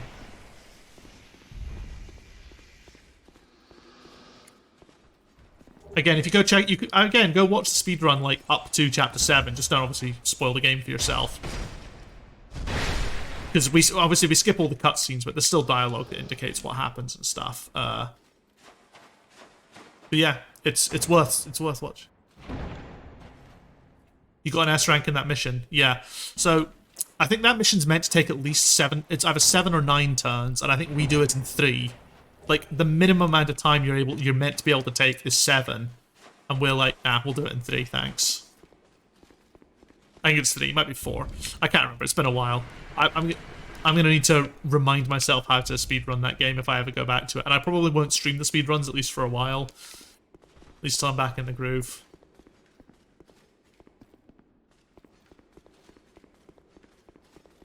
Oh right, yeah. If you want to S rank everything, well, you can't replay story missions on your first playthrough. That's from what I remember. I think you have to complete the game before you can replay story missions.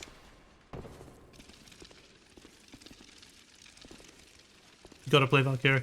I mean, maybe I'll stream it as like a sort of a bonus stream or something. Right, dash and then ladder ahead.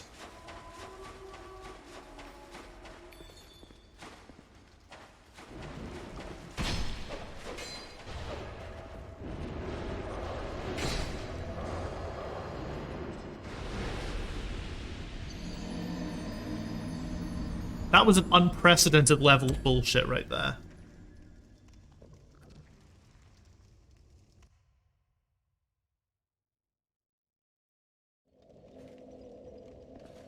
Like, I'd maybe do it as like a bonus stream, like a sort of a Saturday bonus stream, because I do sometimes keep my Saturdays open if I feel, if a bonus stream opportunity ever comes up, like when I talk about, like when a new, when Attack on Titan Requiem drops a new chapter, I'll do a Saturday stream to laugh at it on stream. That's always fun. If I was generally more into anime, I would probably have more Saturday streams dedicated to like manga and anime content, but there's just not as much to talk about.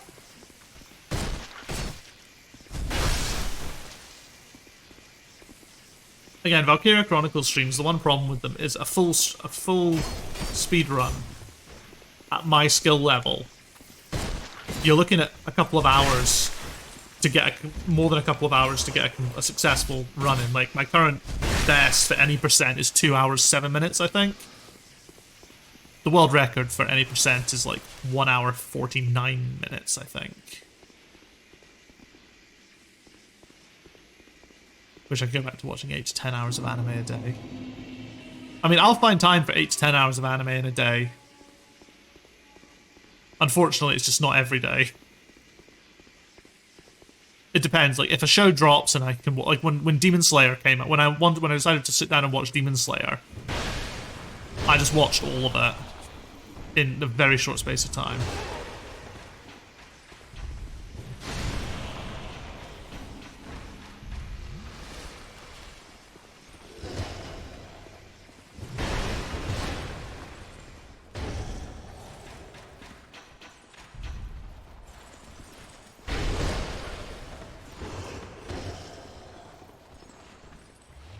Like, I think I blitzed Demon Slayer in, like, the first season of Demon Slayer in potentially 3 or 4 sittings. It was a very short period of time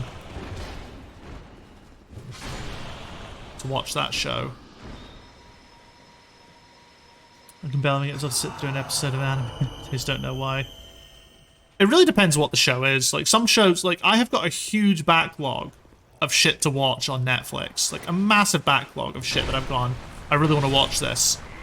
And yet, so often, I'm like, the opportunity will come up, and I'll just watch something I've already watched before. Because it's easier. It doesn't require any investment. A weekly episode of an anime is different because... well, it's just different. It doesn't really require that much, does it?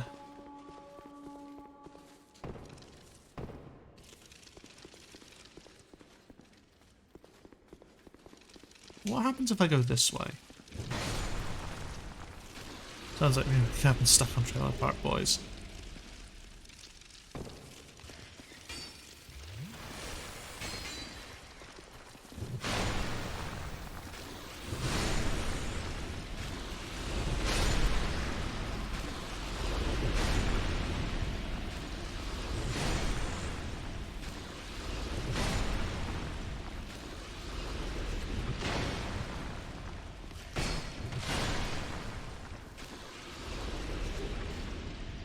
Life Gem, Old Growth Balm, Dung Pie, Joy Ahead.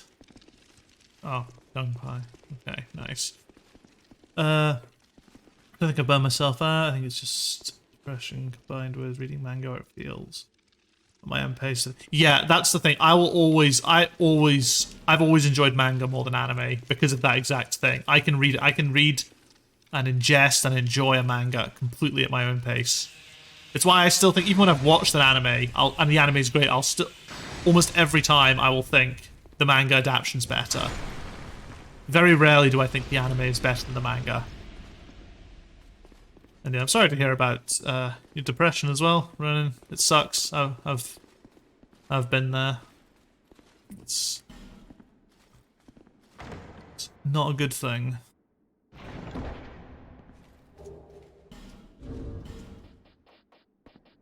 I just hope that you can get whatever resources that you need are available for it. Wish some of my favourite series had a manga. Lowering equip load, increase physical attack. Oh, that's spicy.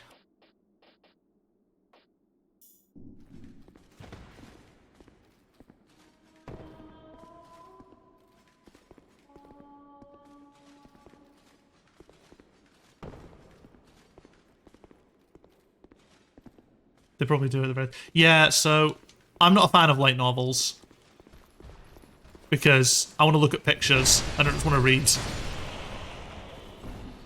I have a simple brain. It's one of my favorite anime, Toradora, as a light novel series, and I just cannot be fucked. Like, the anime is already incredible. A light novel is not going to improve on that. A manga potentially could, but a light novel isn't. Legend of Galactic Hero is a book, and Habine Renmei started as a manga, but ended after the anime was greenlit. I see. Yeah, the majority of the time, I feel like anime always, like, for deeper stuff, anime always runs the risk of missing stuff, missing out key stuff.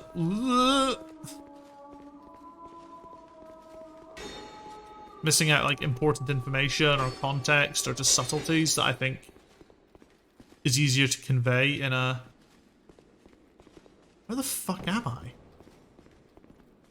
Tough enemy ahead. Old growth balm. Charmer ahead, be wary of fire. I just want a fucking bonfire. Jesus Christ, this guy's got a lot of...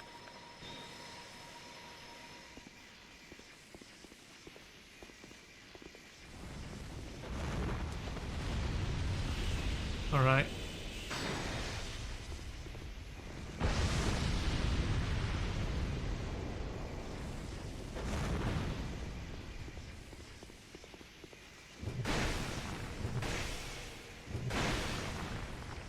Okay, that's not so bad.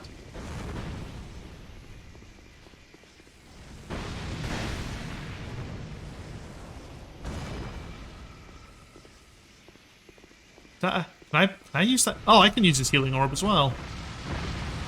Ah, oh, fucking weep prick. Wee clown bastard. This guy's tougher than I thought he'd be.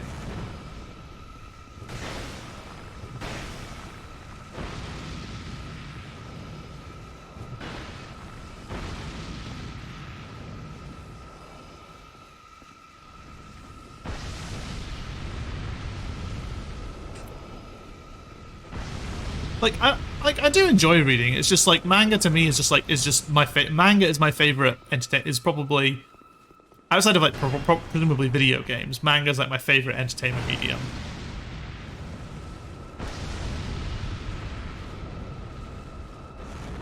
What kind of spell is this that it's just still up after all this time? Is it a time-based thing or is it an amount of healing done? It wasn't so bad. Agreed, Full Metal Panic was at its peak as a manga, not as a light novel. I used to enjoy reading more as a kid, partially because in middle school we had a class that was literally just reading. Oh, that's cool. Yeah, I mean, I read tons as a kid. Like, I read tons as a kid, and... Oh, is this a boss? Try rare and beware. I want to find a bonfire. If that's a boss, we'll not go that way for now. We'll explore a bit more.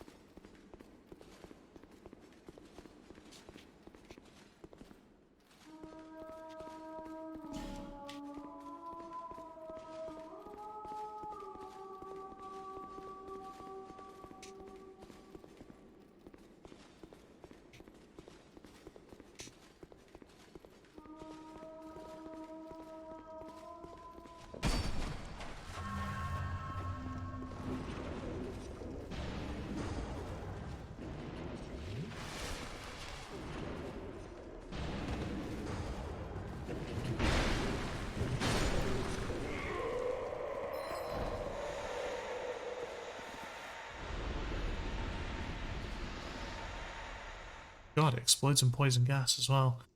Manga generally end up being my favorite medium as well. It's easy to pick. Yeah, that's the thing. Manga, they're easy to pick up. They're small. You know, getting through. You can get through a book in like one sitting easily, an entire book. So you feel like you made some good progress on that. There's just that nice feeling of progression. They're just the right sort of size and length. They're, you know, there's a lot of sort of standardization that's built up over the years for how manga should be, I guess, depicted, or... No, I still can't hurt these boys.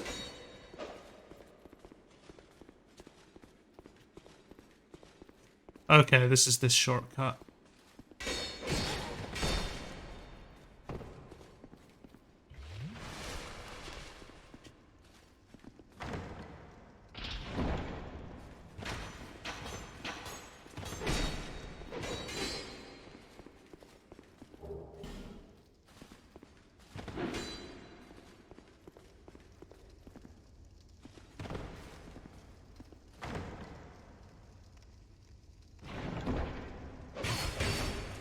Bloodbite ring. That's cool. But at the same time, Jesus Christ, guys, give me a break here. Twinkling Titanite. Wait, what's this? Fuck me, man. I don't know what that thing was, but... Especially since manga still allows you to move at your own pace more than a novel. Novels tend to move at the author's pace or manga. Yeah, I'd say so. That's true. I think as well, just the way in which manga's distributed, like weekly and monthly. I wish that we could get some of the like the shonen sort of you know, like the actual magazines, the actual magazine publications. Imagine if we got those translated as well. So, I mean, for me, there'd be two that I would buy. I would buy Wings and I would buy Yurei Hime. And possibly Shonen Jump as well. But imagine if, like, at the same time when the Japanese audience get, like, their weekly or monthly manga mags, that we got, like, a simulpub of the actual magazine itself. How fucking cool would that be? I would love that. And then we could buy the books as well. Like, Western comics and graphic novels are just, like, whatever for me. I think it's just like, maybe I've just been reading the wrong ones, but they're all fairly samey. Whilst manga, I mean, but the Sign-In Weekly series, I would love that. If we had a weekly mags, yeah, I'd probably spend way too much on that. Oh yeah, no, me too. I mean, as I said, I would have, well, Wings is bi-monthly, and Yurei Hime is monthly. Those would be my main two. Shonen Jump's weekly.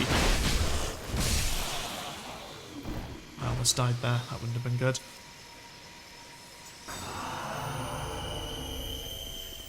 But it's just, I like that format. Like, and different authors lean into that format in different ways, and that's also really cool. But again, the published books are also all very good. The sort of the published Tanokaban format.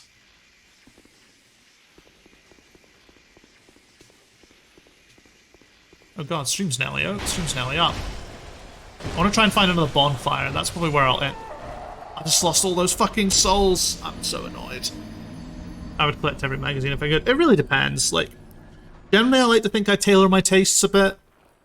I mean, I don't, probably. If you look at my Annie list, you'll probably see that. Nope, that's not what I wanted. What is it that I want?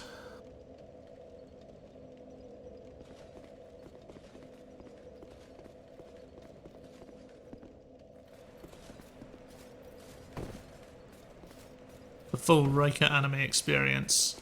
Or manga experience as well, I guess.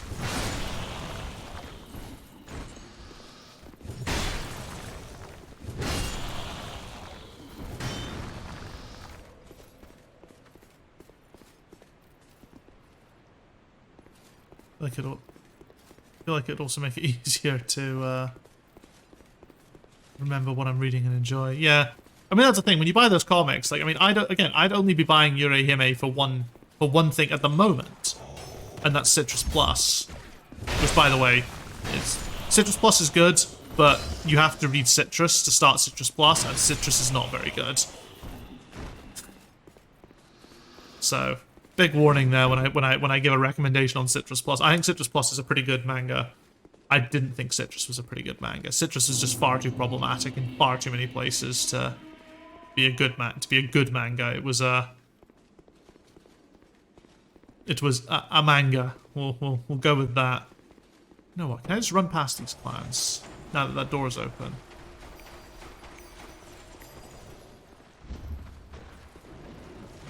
And then go through the shortcut.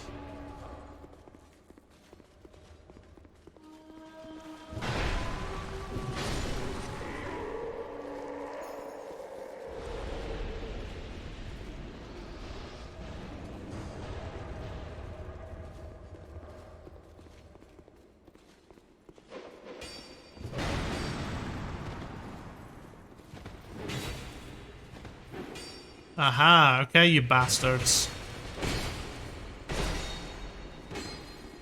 Not so tough now, are you?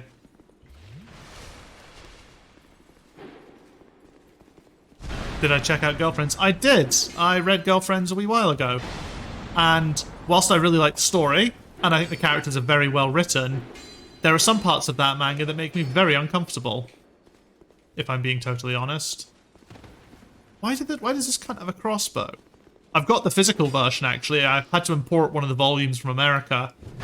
Just because I really like owning physical manga. Like, I love having a book. I've got, like, a bookshelf full of physical manga. I love it. It's great.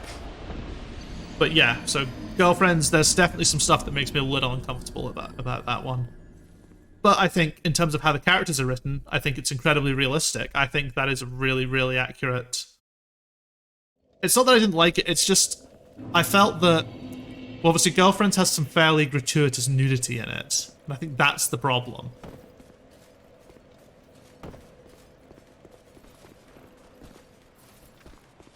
I didn't dislike any of the actual story or characters or anything. I thought they were all great. I thought they were all really good representations of how teenagers behaved. Like, I saw a lot of how teenagers I went to school with behaved in those characters. I felt it was pretty believable in how they spoke to each other, how they acted around each other, and how awkward they were.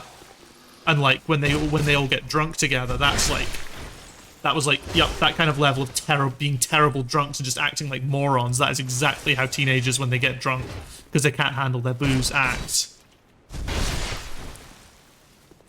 but the nudity, it was like, even though it was like there was a degree of that, some of it felt tasteless, some of it was tasteful, I guess, but it's just like, no, I didn't really want to see that in a high school manga. It's just a little odd. I have read Basilisk. Basilisk is one of the first manga I ever read, I think. I read it all the way back when I was in high school. I would have been about 15 when I read Basilisk, I think. So 15 years ago I read it. Oh, nice. This guy's solid now. Hell yeah.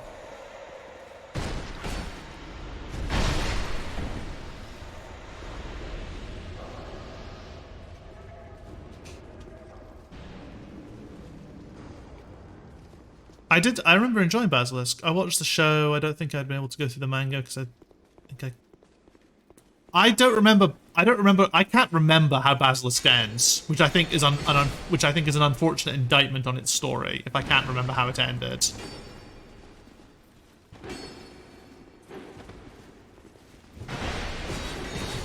Ah, piss.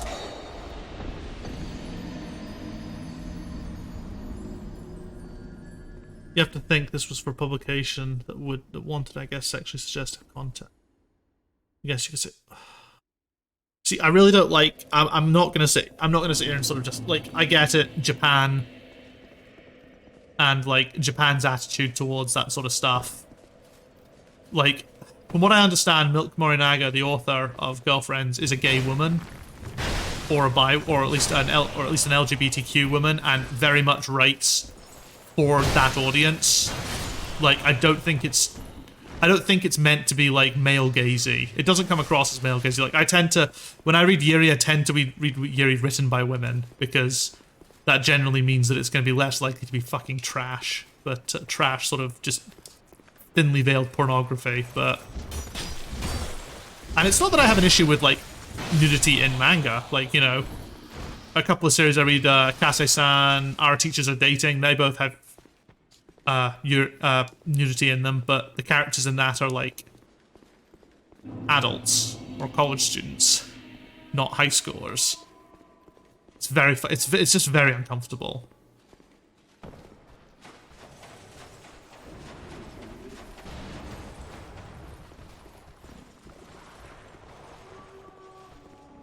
I'm looking for. It's nothing even about like whether, like, as I said, it makes sense in the context of the story. Like, it all makes sense. It's just like the characters are high school students. That's the problem.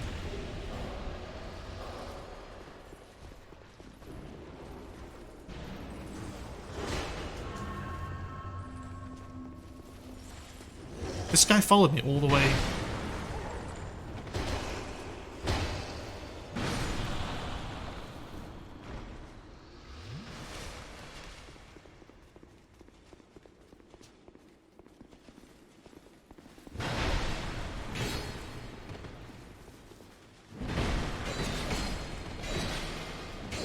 Like, in terms of like sort of nudity and stuff. Tell you what, here's something for you. Go look up the volume 3 cover of Our Teachers Are Dating. Just go Google it. I'm not putting it on stream because I don't want to get banned off Twitch. Oh my fucking god. But yeah, if you go look up volume 3 cover of Our Teachers Are Dating, I have no issue with like nudity and stuff in manga. That's fine. It's a part of art. Yeah, it's just the girlfriend stuff was a bit weird. It just felt a bit weird. But as I said, in terms of story, it felt very true to life for how teenagers behave.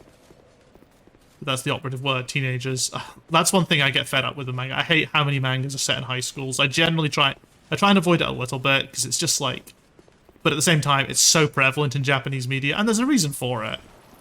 Because in Japan, like, the work environment in Japan sucks so much ass that basically a lot of manga being escapism is generally aimed at adults to help them reconnect with the one time in their lives that they've last felt joy, which is a really sad indictment on Japanese society in general. Yeah, I have no idea why that's the cover for Volume 3. They just decided to go for it. You know, all power to them.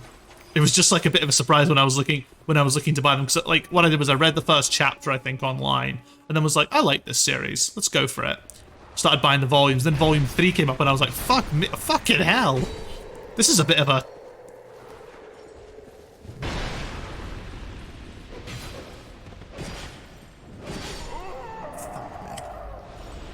I guess I could overlook it because they went super sexual. It was easy. Yeah, no, that's. It's not that I can't overlook it. Again, I overlooked it. I think Girlfriends is a perfectly fine manga. It just made me a bit uncomfortable when I was reading it. Meant to thank you for the great yes, our teachers are dating. I meant to thank you for that great recommendation. Yeah, I really like it. I think it's a really nice, grounded series. The fact that it's like, because again, Kase-san, my favorite series, starts in high school and currently they're at university now. So it's still fairly young characters, but our teachers are dating are like, you know, they're adults, they're working, and that's a genre that I want to see more of. There was one that I started reading called After Hours, which is a fucking phenomenal manga until the last arc, and then the last arc just... I don't know, did the series like get cancelled or something? Was it meant to last longer? Because the last arc comes out of fucking nowhere and just ruins everything. Like seriously, it's like the series is an easy 8 or 9 out of 10 After Hours. Until the last arc, and then it goes to like a 4. For the final like 2 chapters or something. It's unbelievable how fucking bad the last couple of chapters of that manga are. It was such a shame, because it was a very good manga. And again, it was like adult characters with very realistic sort of life problems that were more relatable because I am an adult. Because that's the thing, there's that high school escapism element, but at the same time, it gets harder and harder to relate to high school characters. University characters, it's a little easier, but...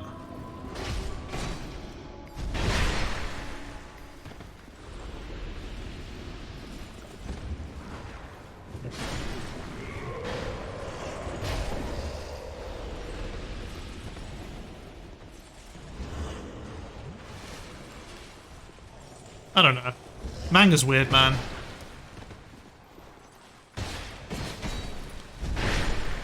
But I mean, that's the thing. The one thing I'll say about Girlfriends is I don't think it's meant to be exploitative or anything. From everything I understand about Milk Morinaga and her style, I don't think that's how she operates. Like, it's very grounded in sort of the reality of the characters and how they would behave IRL. It doesn't stop it from being uncomfortable. It's like some people like really, it's like war films are really good, but some people find them uncomfortable to watch them. Something about isekais are so popular. Unpopular opinion, but I feel isekais aren't that good a genre. Remind me again what isekai is? I feel like every time someone says it, I look it up and go, ah, okay, I know what that is, and then immediately forget what I just looked up.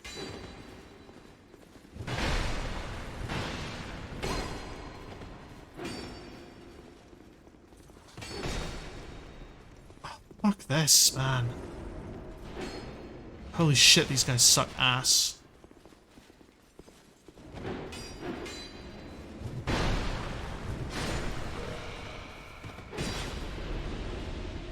Transport to another world. Ah, okay, yeah. I don't think I've really read a lot of isekai. I don't think I've really read much isekai or even watched that much isekai. Like, I watched the first season of Sword Art Online and quite liked it. Apart from the arc where they fucking adopt a child and live in a cabin in the woods for some fucking reason. And I liked, and it's not anime specifically, although is it based on a manga? Alice in Borderland? That's pretty cool. I like that.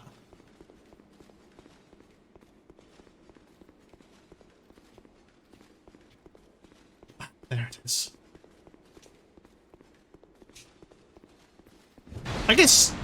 I guess, do you count the original series of do you count Digimon as isekai? Because I like Digimon.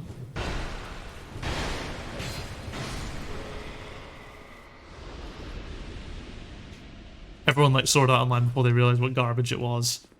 True, I guess. I thought I watched season 1, I thought it was pretty good. Eternal Sanctum Key, that sounds important.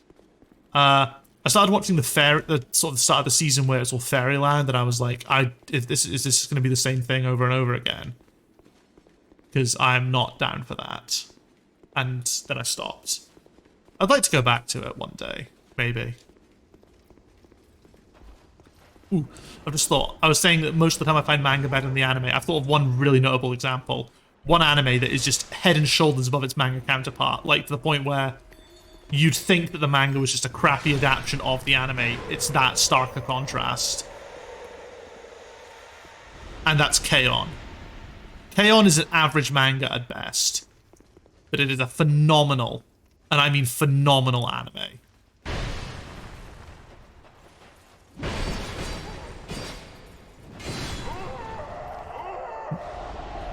Unbelievable, dude. That was just me being lazy. The series had ended with the first season, it would have been good. I feel like Isekai is deluded and just means getting transported to a world where you're loved by a group of people. God, I need to finish this stream, but... Again, I'm trying to find a bonfire. That's what I want. No one tell me where it is, though. I'm gonna stream until we find it.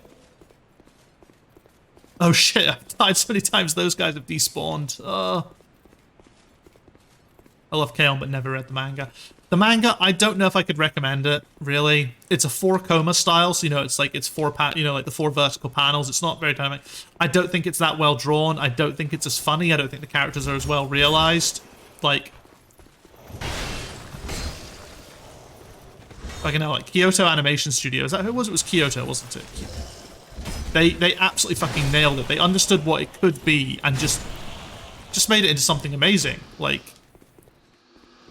I refuse to watch Kobayashi Dragon Maid because it looks like lolly bait.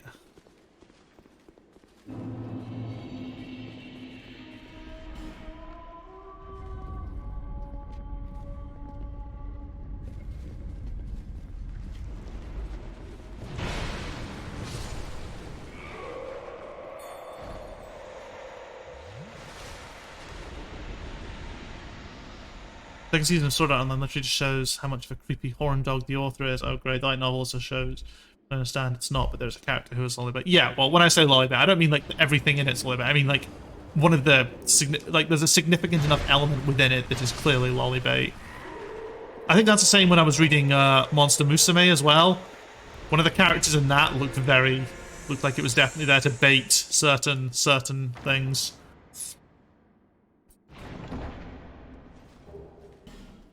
I don't know, maybe. I mean, I think I've got a friend who says it's very good, so I'll see. But yeah, K-On! Manga, Kakafly clearly was interesting. You know, I think his premise was fine. The K-On! College manga is the best of the adaptions, and is the best of the manga, but that's only because they never Kyoto never made an anime of it. I don't know the names of the characters. I just know that there's a character who's like a several thousand-year-old dragon who's drawn like a child. Like, it's the actual meme come to life. Or that's what I've been led to believe from what I've heard of it.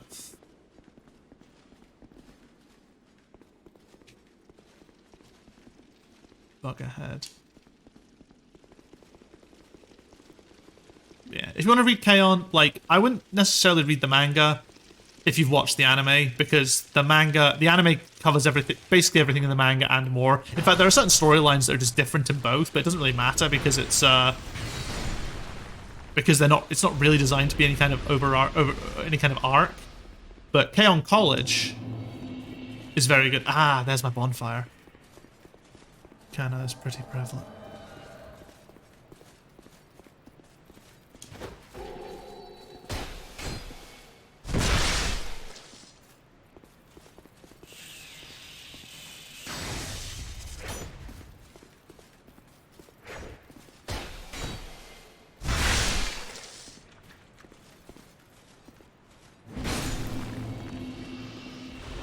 Genuinely trying to stop me from... And there's a fog gate there as well. Oh wait, no, that's just because of the baddie. Kana is pretty prevalent. Kana is pretty prevalent.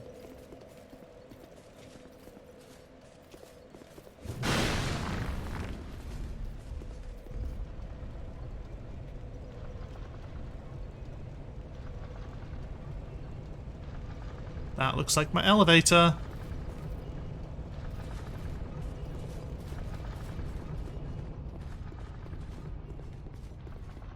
Okay, so there's a fog wall up here. And there's a fog wall down in the dungeon of that area. So that's cool. What time are we on? You know what, let's just go exploring for a little bit. Why not? Monster Girl Musume does an amazing job. Yeah, the snake character's pretty cool. I think her design's really good. My concern was with the bird girl. I have concerns about what age that character's meant to be and how they depict her. It's a little bit creepy.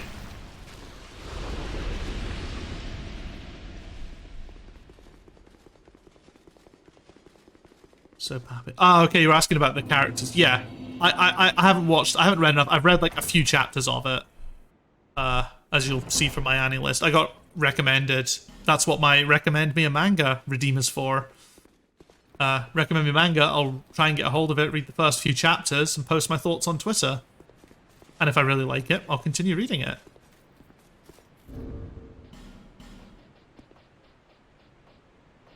Like, I wouldn't mind continuing to read Monster Musume. It's kind of like, I think it's a very indulgent, guilty pleasure kind of manga, for sure.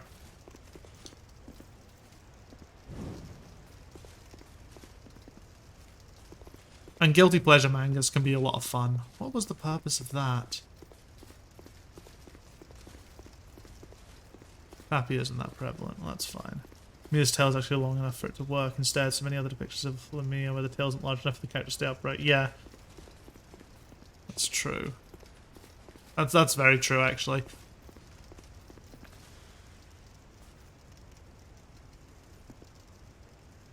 It looks like there's another bonfire over there, doesn't it? Oh wait, no, that's where I arrived. Holy shit. That's where I Why? Is there anything up here? Like, it seems kind of wild that we just climb up here for no reason. Oh, well. Yeah. So yeah, if you're going to read K-On!, read K-On! College. Maybe read K-On! High School. I was not that sold on K-On! High School. So I should probably explain what these series are. So basically, K-On! College and K-On! High School are both set after the main four graduate. So K-On! High School is Azusa as she tries to keep the light music club alive whilst her senpai have all graduated. So she recruits Ui and Jun to help her with that. And then they recruit a couple more members because they need a minimum of 5. And I just, like, you know, considering it's a single manga and we spent so long with the other girls, it's just a little, like, I don't care. Because Azusa's great, and Ui's pretty cool. I think Jun's terrible. I don't like Jun as a character in K-On! But then the other two girls, it's like, okay, cool, you're literally bringing them in for a single volume of this manga.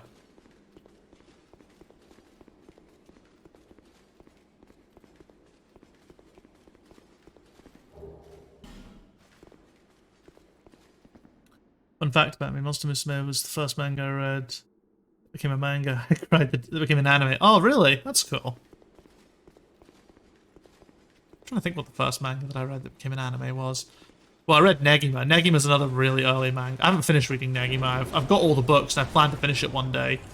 Again, it's just very, like, Negima hits differently when you're an adult. It just hits as, like, Ken Akamatsu goes from being a funny comic writer to being a fucking creeper. When you switch from reading Negima at 15 to reading Negima at 30. It's kind of wild, actually, how much of a difference it makes being an adult and reading that thing.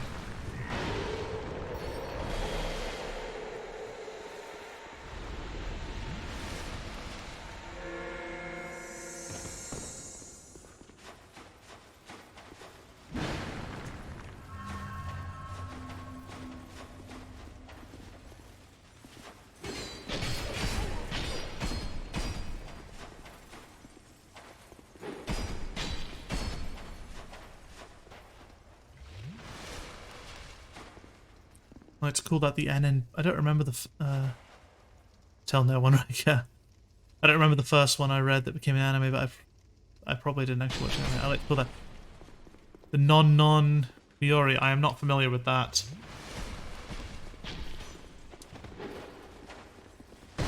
My manga and anime knowledge is generally still pretty narrow. Like, I have read a bunch of stuff, but you can see how much I've read, and it's not a particularly large variety of stuff.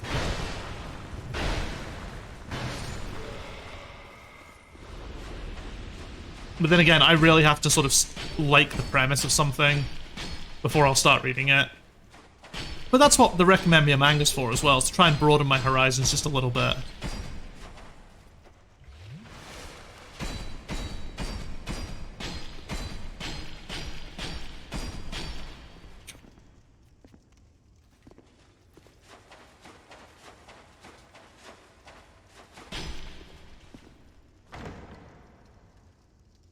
I see you dropped air gear. And yeah, air gear, I was just like, nah. Like, I'm sure I could work through it, but I was early enough into it for me to go, just no, this is... Dragonstone operates stone contraption, interesting.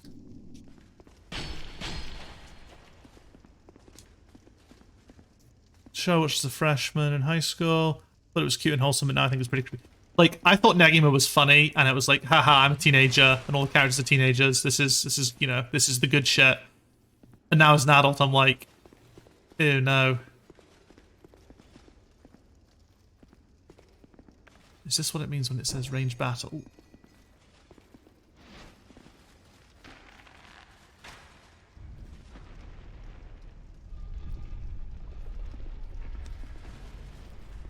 That's wild that I need to... Oh, do I need to then drop down?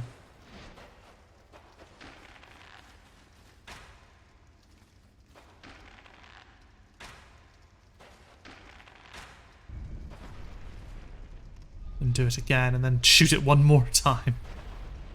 Oh, then I have to climb up and shoot it again. Oh, God. Horrible. There better be something good behind there. But the entire thing, because I had watched the Air anime and loved how the characters actually developed and the strange physics stuff they would throw into it. Okay.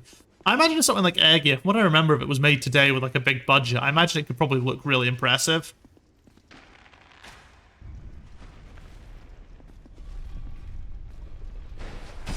But I also remember it being like proper, just fucking...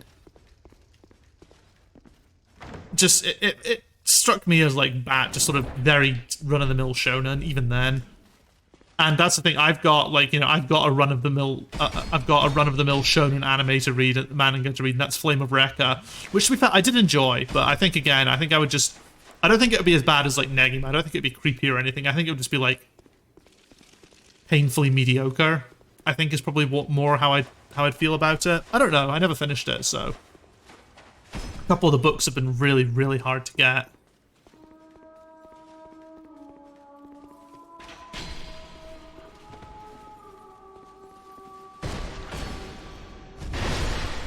Yeah, we'll just go long today. We'll just I want to see what the fog gate down here is. Like, I want to see if it's a boss or if it's just a tough enemy, because none of the signs said tough enemy. They all said boss. But at the same time, this is the kind of passageway that you take. But the thing is, could tough enemy be that? So it really depends.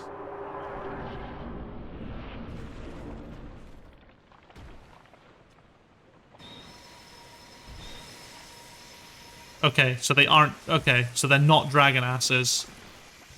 That is now confirmed. They just look like dragon asses from a distance.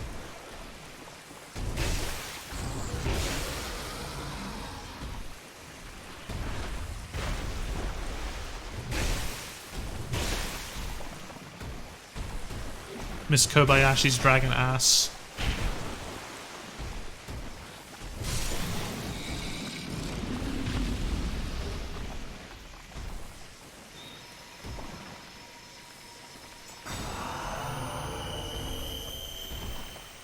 Kind of run-of-the-mill in a lot of ways. Absolutely blew my mind when they introduced Obama as a character. Wait, what? That's how long it was running? Actually, wait, no, that makes sense, because I picked up Air Gear when I picked up the first issue of the first volume of Air Gear when I was in university. Obviously, it had been out for a while at that point, but Waterstones does a thing where, like, Waterstones for manga is just like, I see lots of TikToks of Americans going to Barnes & Noble, and the manga sections in Barnes & Noble look phenomenal. What Waterstones does is Waterstones gets like volume 1 of like 100 manga, 100 different manga, and then that's it. That's all they have. Sometimes a series they'll have like every volume except the one you're looking for, because that's just like how fate works. but going in to try and get actual volumes that you specifically want. That is a bonfire. It never happens. It's so wild.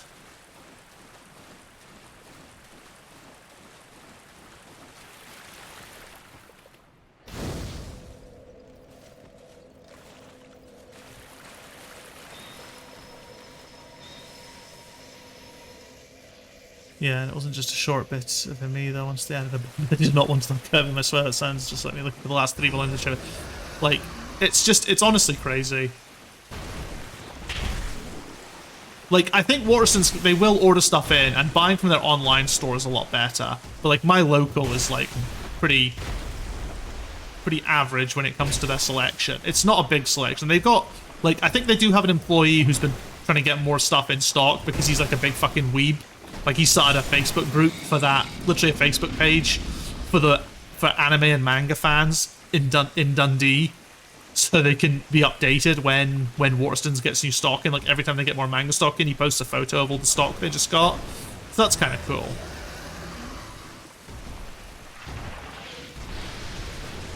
Oh, don't shit that black shit at me.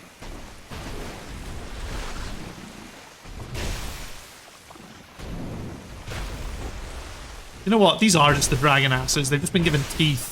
That's the main difference. They're dragon asses with teeth.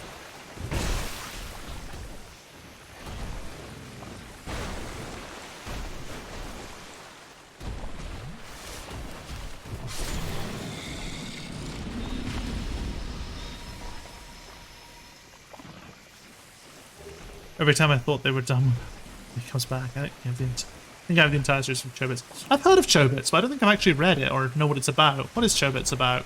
Enlighten me, chat. Let me know.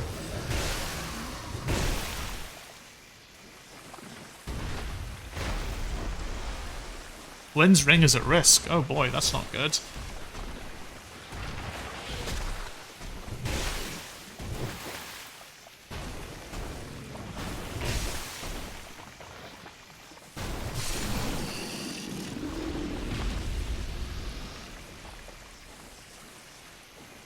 Drop anything, the cheap bastard.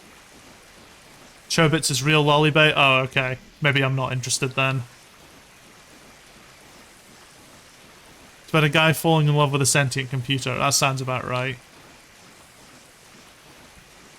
Man, manga is really problematic sometimes. I think that's another problem. And, like... I mean, of course that's a problem. So literally said it's problematic. Like, the problematic nature of manga, I think, is what puts a lot of people off. Like, even amongst my friend group, we're all like game developers and nerds. Only a few of us are sort of interested in manga and anime, and an even smaller subset of that are like really into it. So it's very difficult to convince them that manga and anime is good because they hate the tropes, they hate the problematic shit that's constantly popping up in it.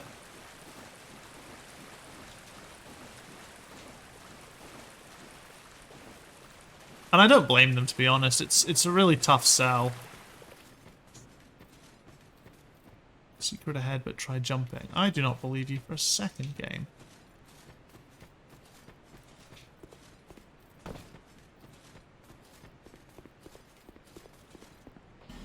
Oh, perfect. I can put the Dragonstone in here.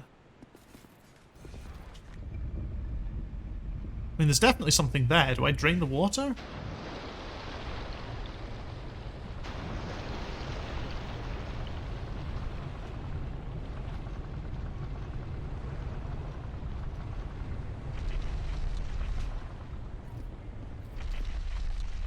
That's cool.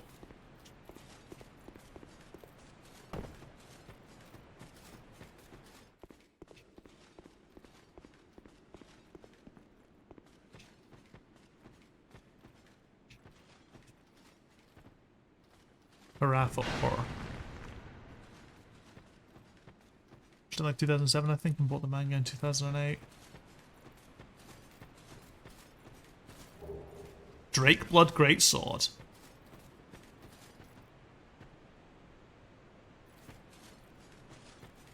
That also sounds very cool.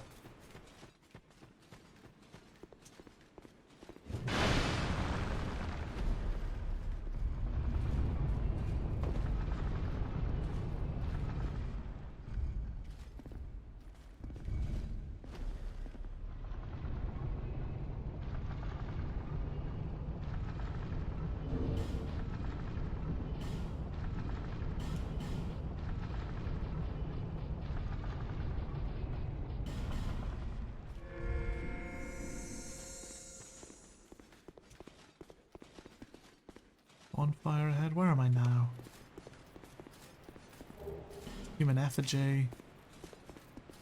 Jumping ahead.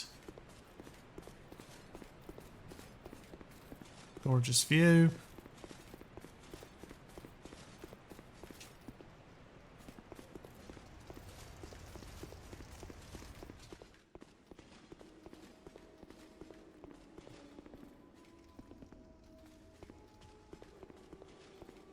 I just want to go down that other elevator and just see what it's about.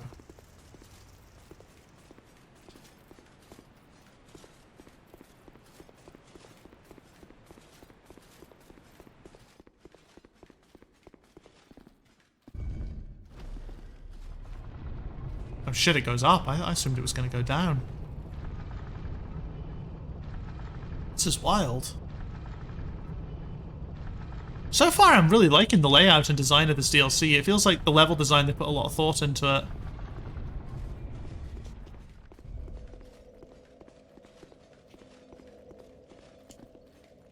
Be wary of woman.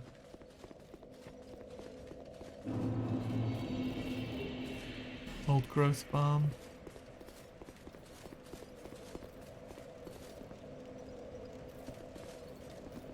Oh shit. That's cool.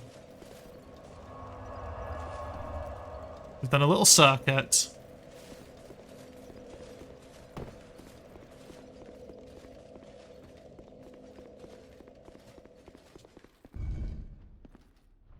That's really cool. There are quite a few manga and animated I went through in my early 20s that I now can't stand. Honestly, I don't want to look back into them anymore. Just keep fond memories. Not.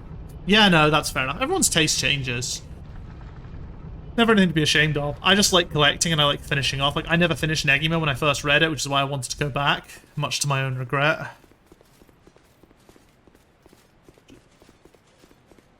Bikini Warrior comes to mind. Like, I stopped. There was a big period where I stopped reading it. I can't remember specifically what it was, or I never got as far into it. I feel like it was when I first got my job down south, and I was like, oh, I don't want to read it because there's, I think it was, I don't want to read it because I like collecting the physical and I don't have the space to buy all these books. That's kind of why I generally stopped.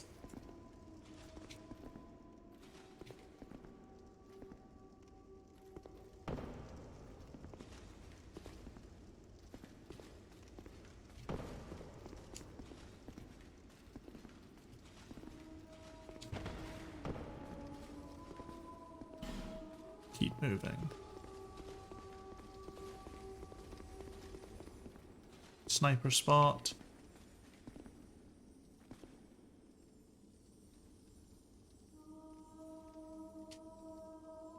There is an enemy there, actually. There are a few that I know weren't garbage. They're like Lucky Star, Spice and Wolf. I remember reading about Spice and Wolf, or hearing about Spice and Wolf. I can't remember why. I think it's... This is like a proper night.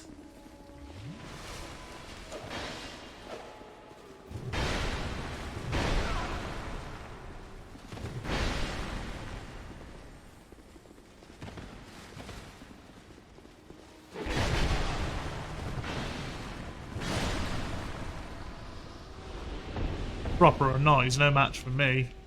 And my big fucking sword.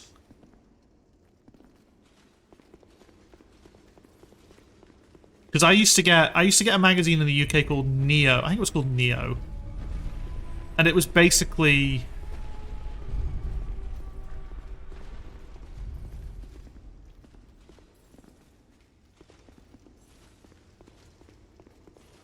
Oh, interesting. So these guys, like, pillaged everything.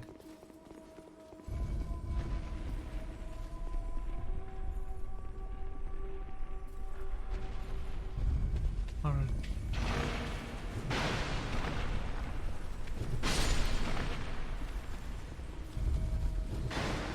Holy fuck. Faint stone, twinkling titanite.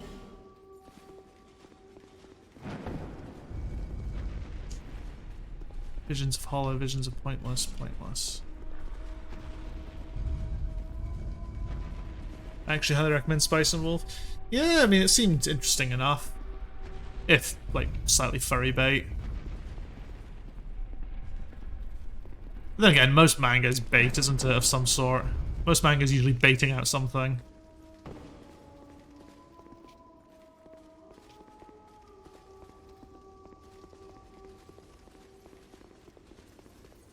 What other manga did I read as a teenager? I mean, I read Death Note, but everyone read Death Note, so it's not really exceptional.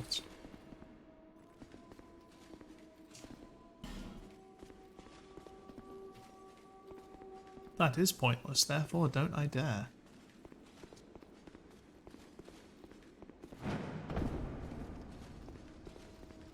Stories in the banter between Hollow and Lawrence are actually really good. Like, it's always been a thought I've had. Like, never read Death Note and I've only seen this a few episodes, so Death Note is one of those examples where the art's really good, especially the volume art. Like, if you've never seen the volume art for Death Note, look it up, because the volume artwork might be among some of the best manga artwork ever. But the story is very good, in my opinion, until a certain event happens about a third of the way through, and then the story dramatically goes downhill. I'd say dramatically. It's just not as good after a certain point. In my opinion, Vagabond had the best art. I'm not saying the actual manga art for Death Note was better than anything else. Just literally its volume art was fucking top tier stuff. Beautiful, beautiful volume covers. Which I know is a very specific phrase, but I feel it's worth noting.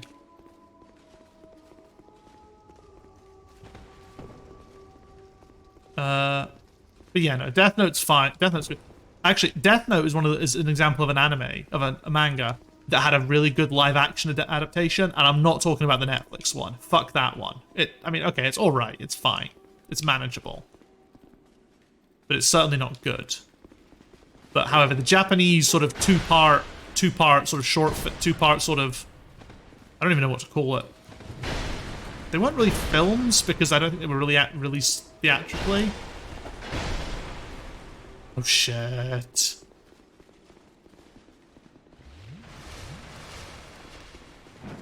Two-part live-action sort of mini films.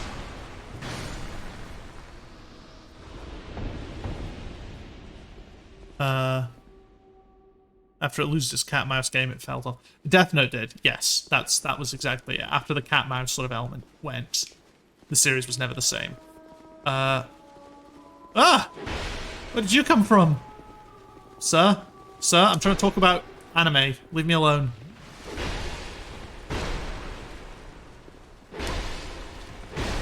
No, I cannot die this close to a bonfire.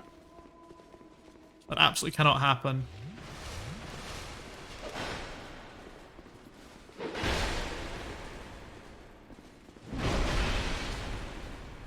Of course he doesn't stagger.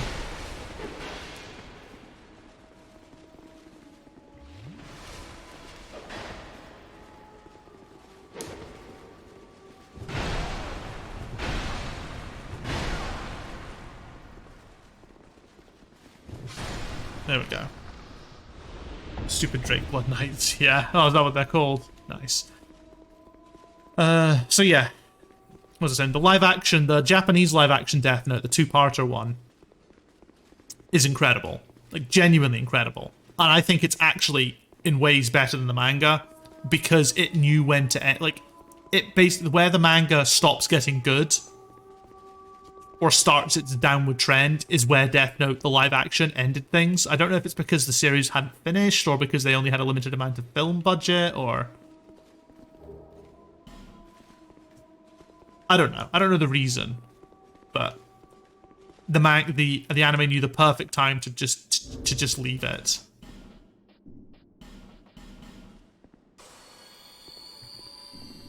And that's some really good stuff. I could have just used the heal miracle. And that to me was a really smart thing, and that's why I like it so much. The live action, the Japanese live action one.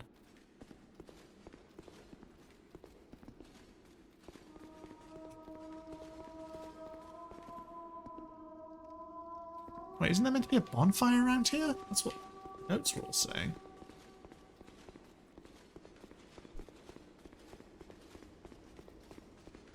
So yeah, Death Note's fine. But it's definitely not as clever as I think it thinks it is. Oh, does it mean bonfire ahead this way?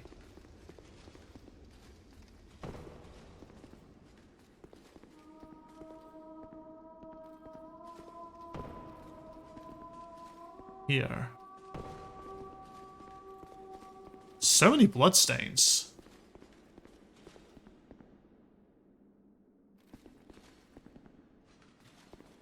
Why would you jump diagonally like that when you can do a straight line jump literally just here?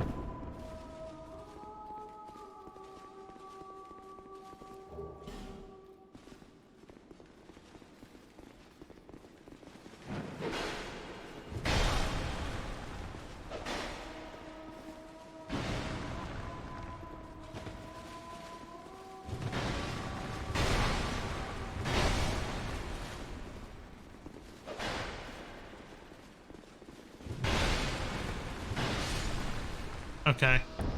Just be aggressive, that seems to be the best way to deal with them. Twinkling Titanite. Oh, can I sneak up on this one? That'd be pog.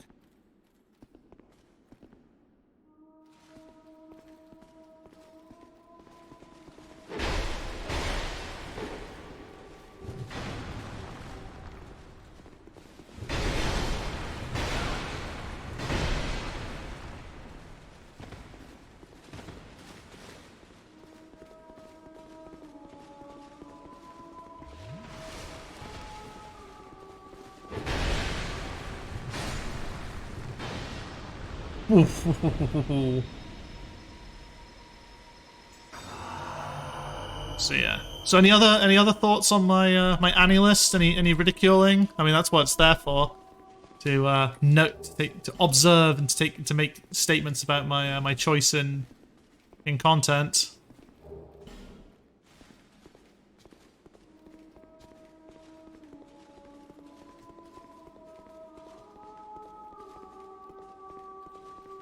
Okay, I can just.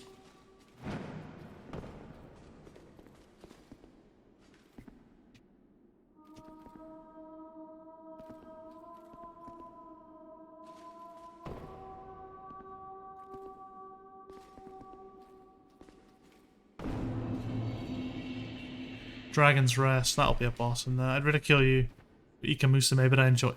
Ikamusume is fucking brilliant, by the way. I will hear nothing against that show. It's incredibly stupid, don't get me wrong. It's like... Horse required ahead? It's incredibly brainless, but it's incredibly funny as well. Show was so fun. Where's this mystical bonfire everyone's talking about?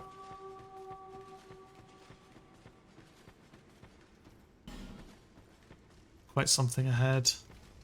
Bravery required ahead. Fog wall ahead, then try rolling. Have I missed the bonfire? Is that what's happened? Well, chat, do I finish off the stream by having one attempt at this boss? I think that's a good way to...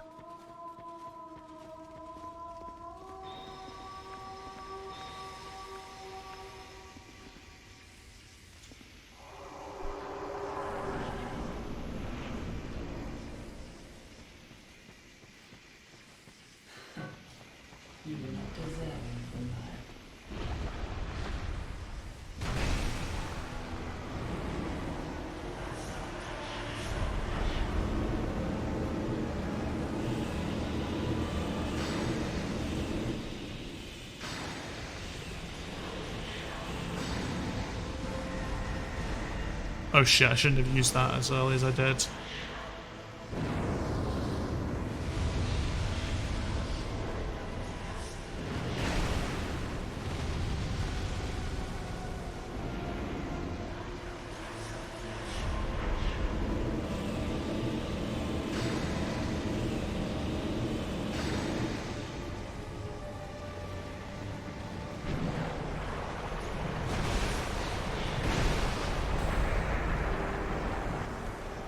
Oh, of course she summons skeletons. Huh? Huh?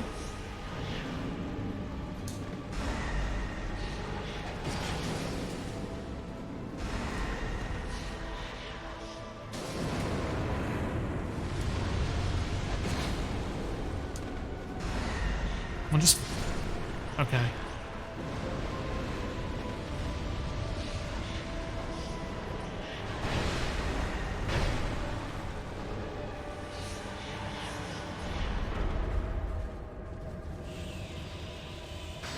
That's not the attack I thought it was going to be.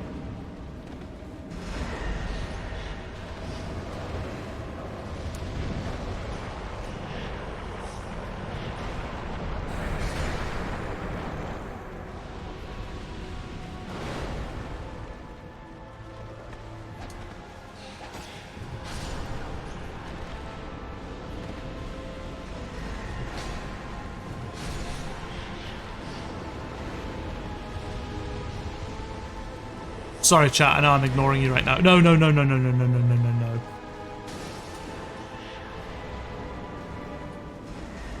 I don't mean to be rude. It's just...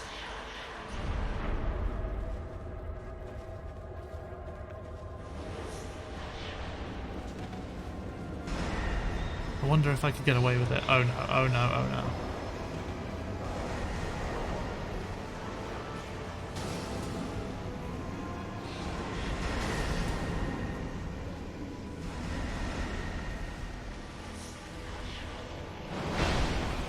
Woo! She hits hard. So I hand her 10. Oh no. Lost connection. Yeah, okay. You can lose connection all you want, I don't care.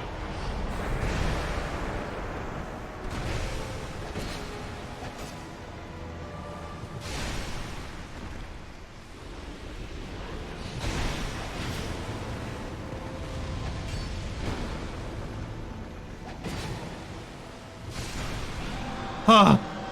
First try, chat, first try. We fucking first tried her. Let's fucking go. Let's absolutely fucking go.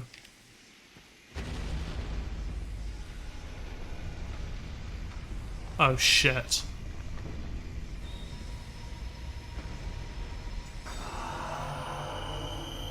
Oh, okay, it was just that door opening. Well, that wasn't very funny. No, it wasn't. I can't remember her. What was her? Elana, was it Squalid Queen?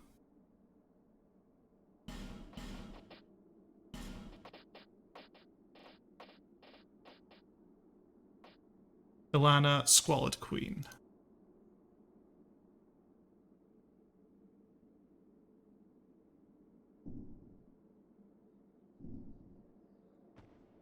Look at that. 0 lives consumed in the attempt. Fucking Chad-like behavior, if I do say so myself.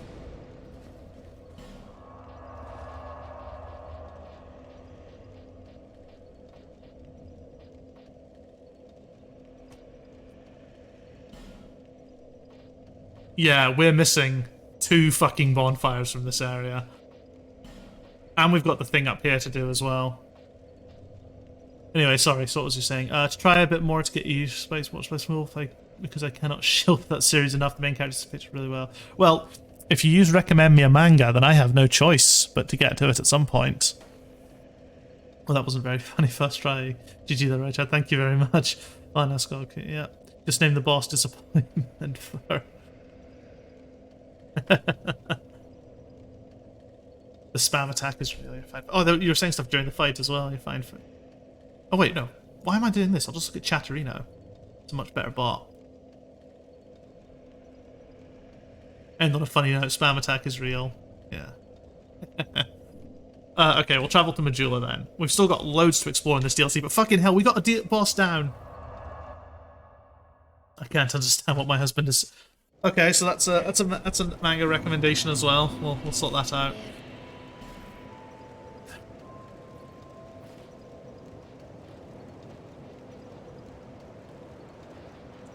I can't remember what the cap is for adaptability, but I know I'm not at it yet. I think.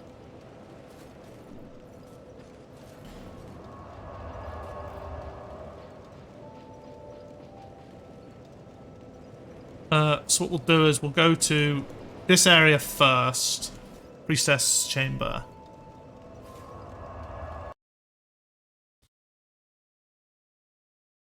Whew. Weird that I disconnected from Steam as well, actually. Well then, chat, do you want me to take on this boss then and try and first try it, assuming it is a boss? It might not be. Since you're so determined to watch me die.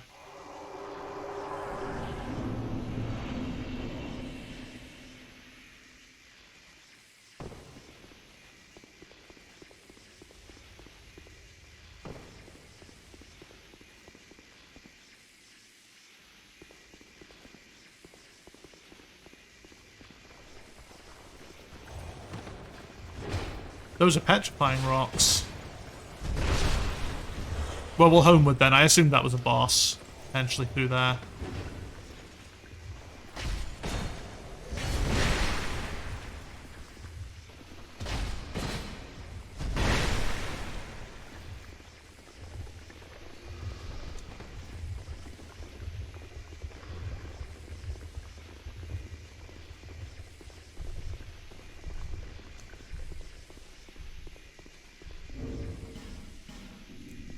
We'll homeward and call it there.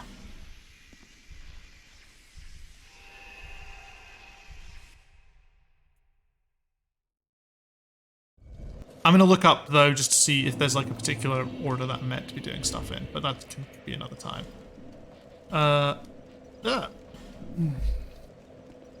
Right.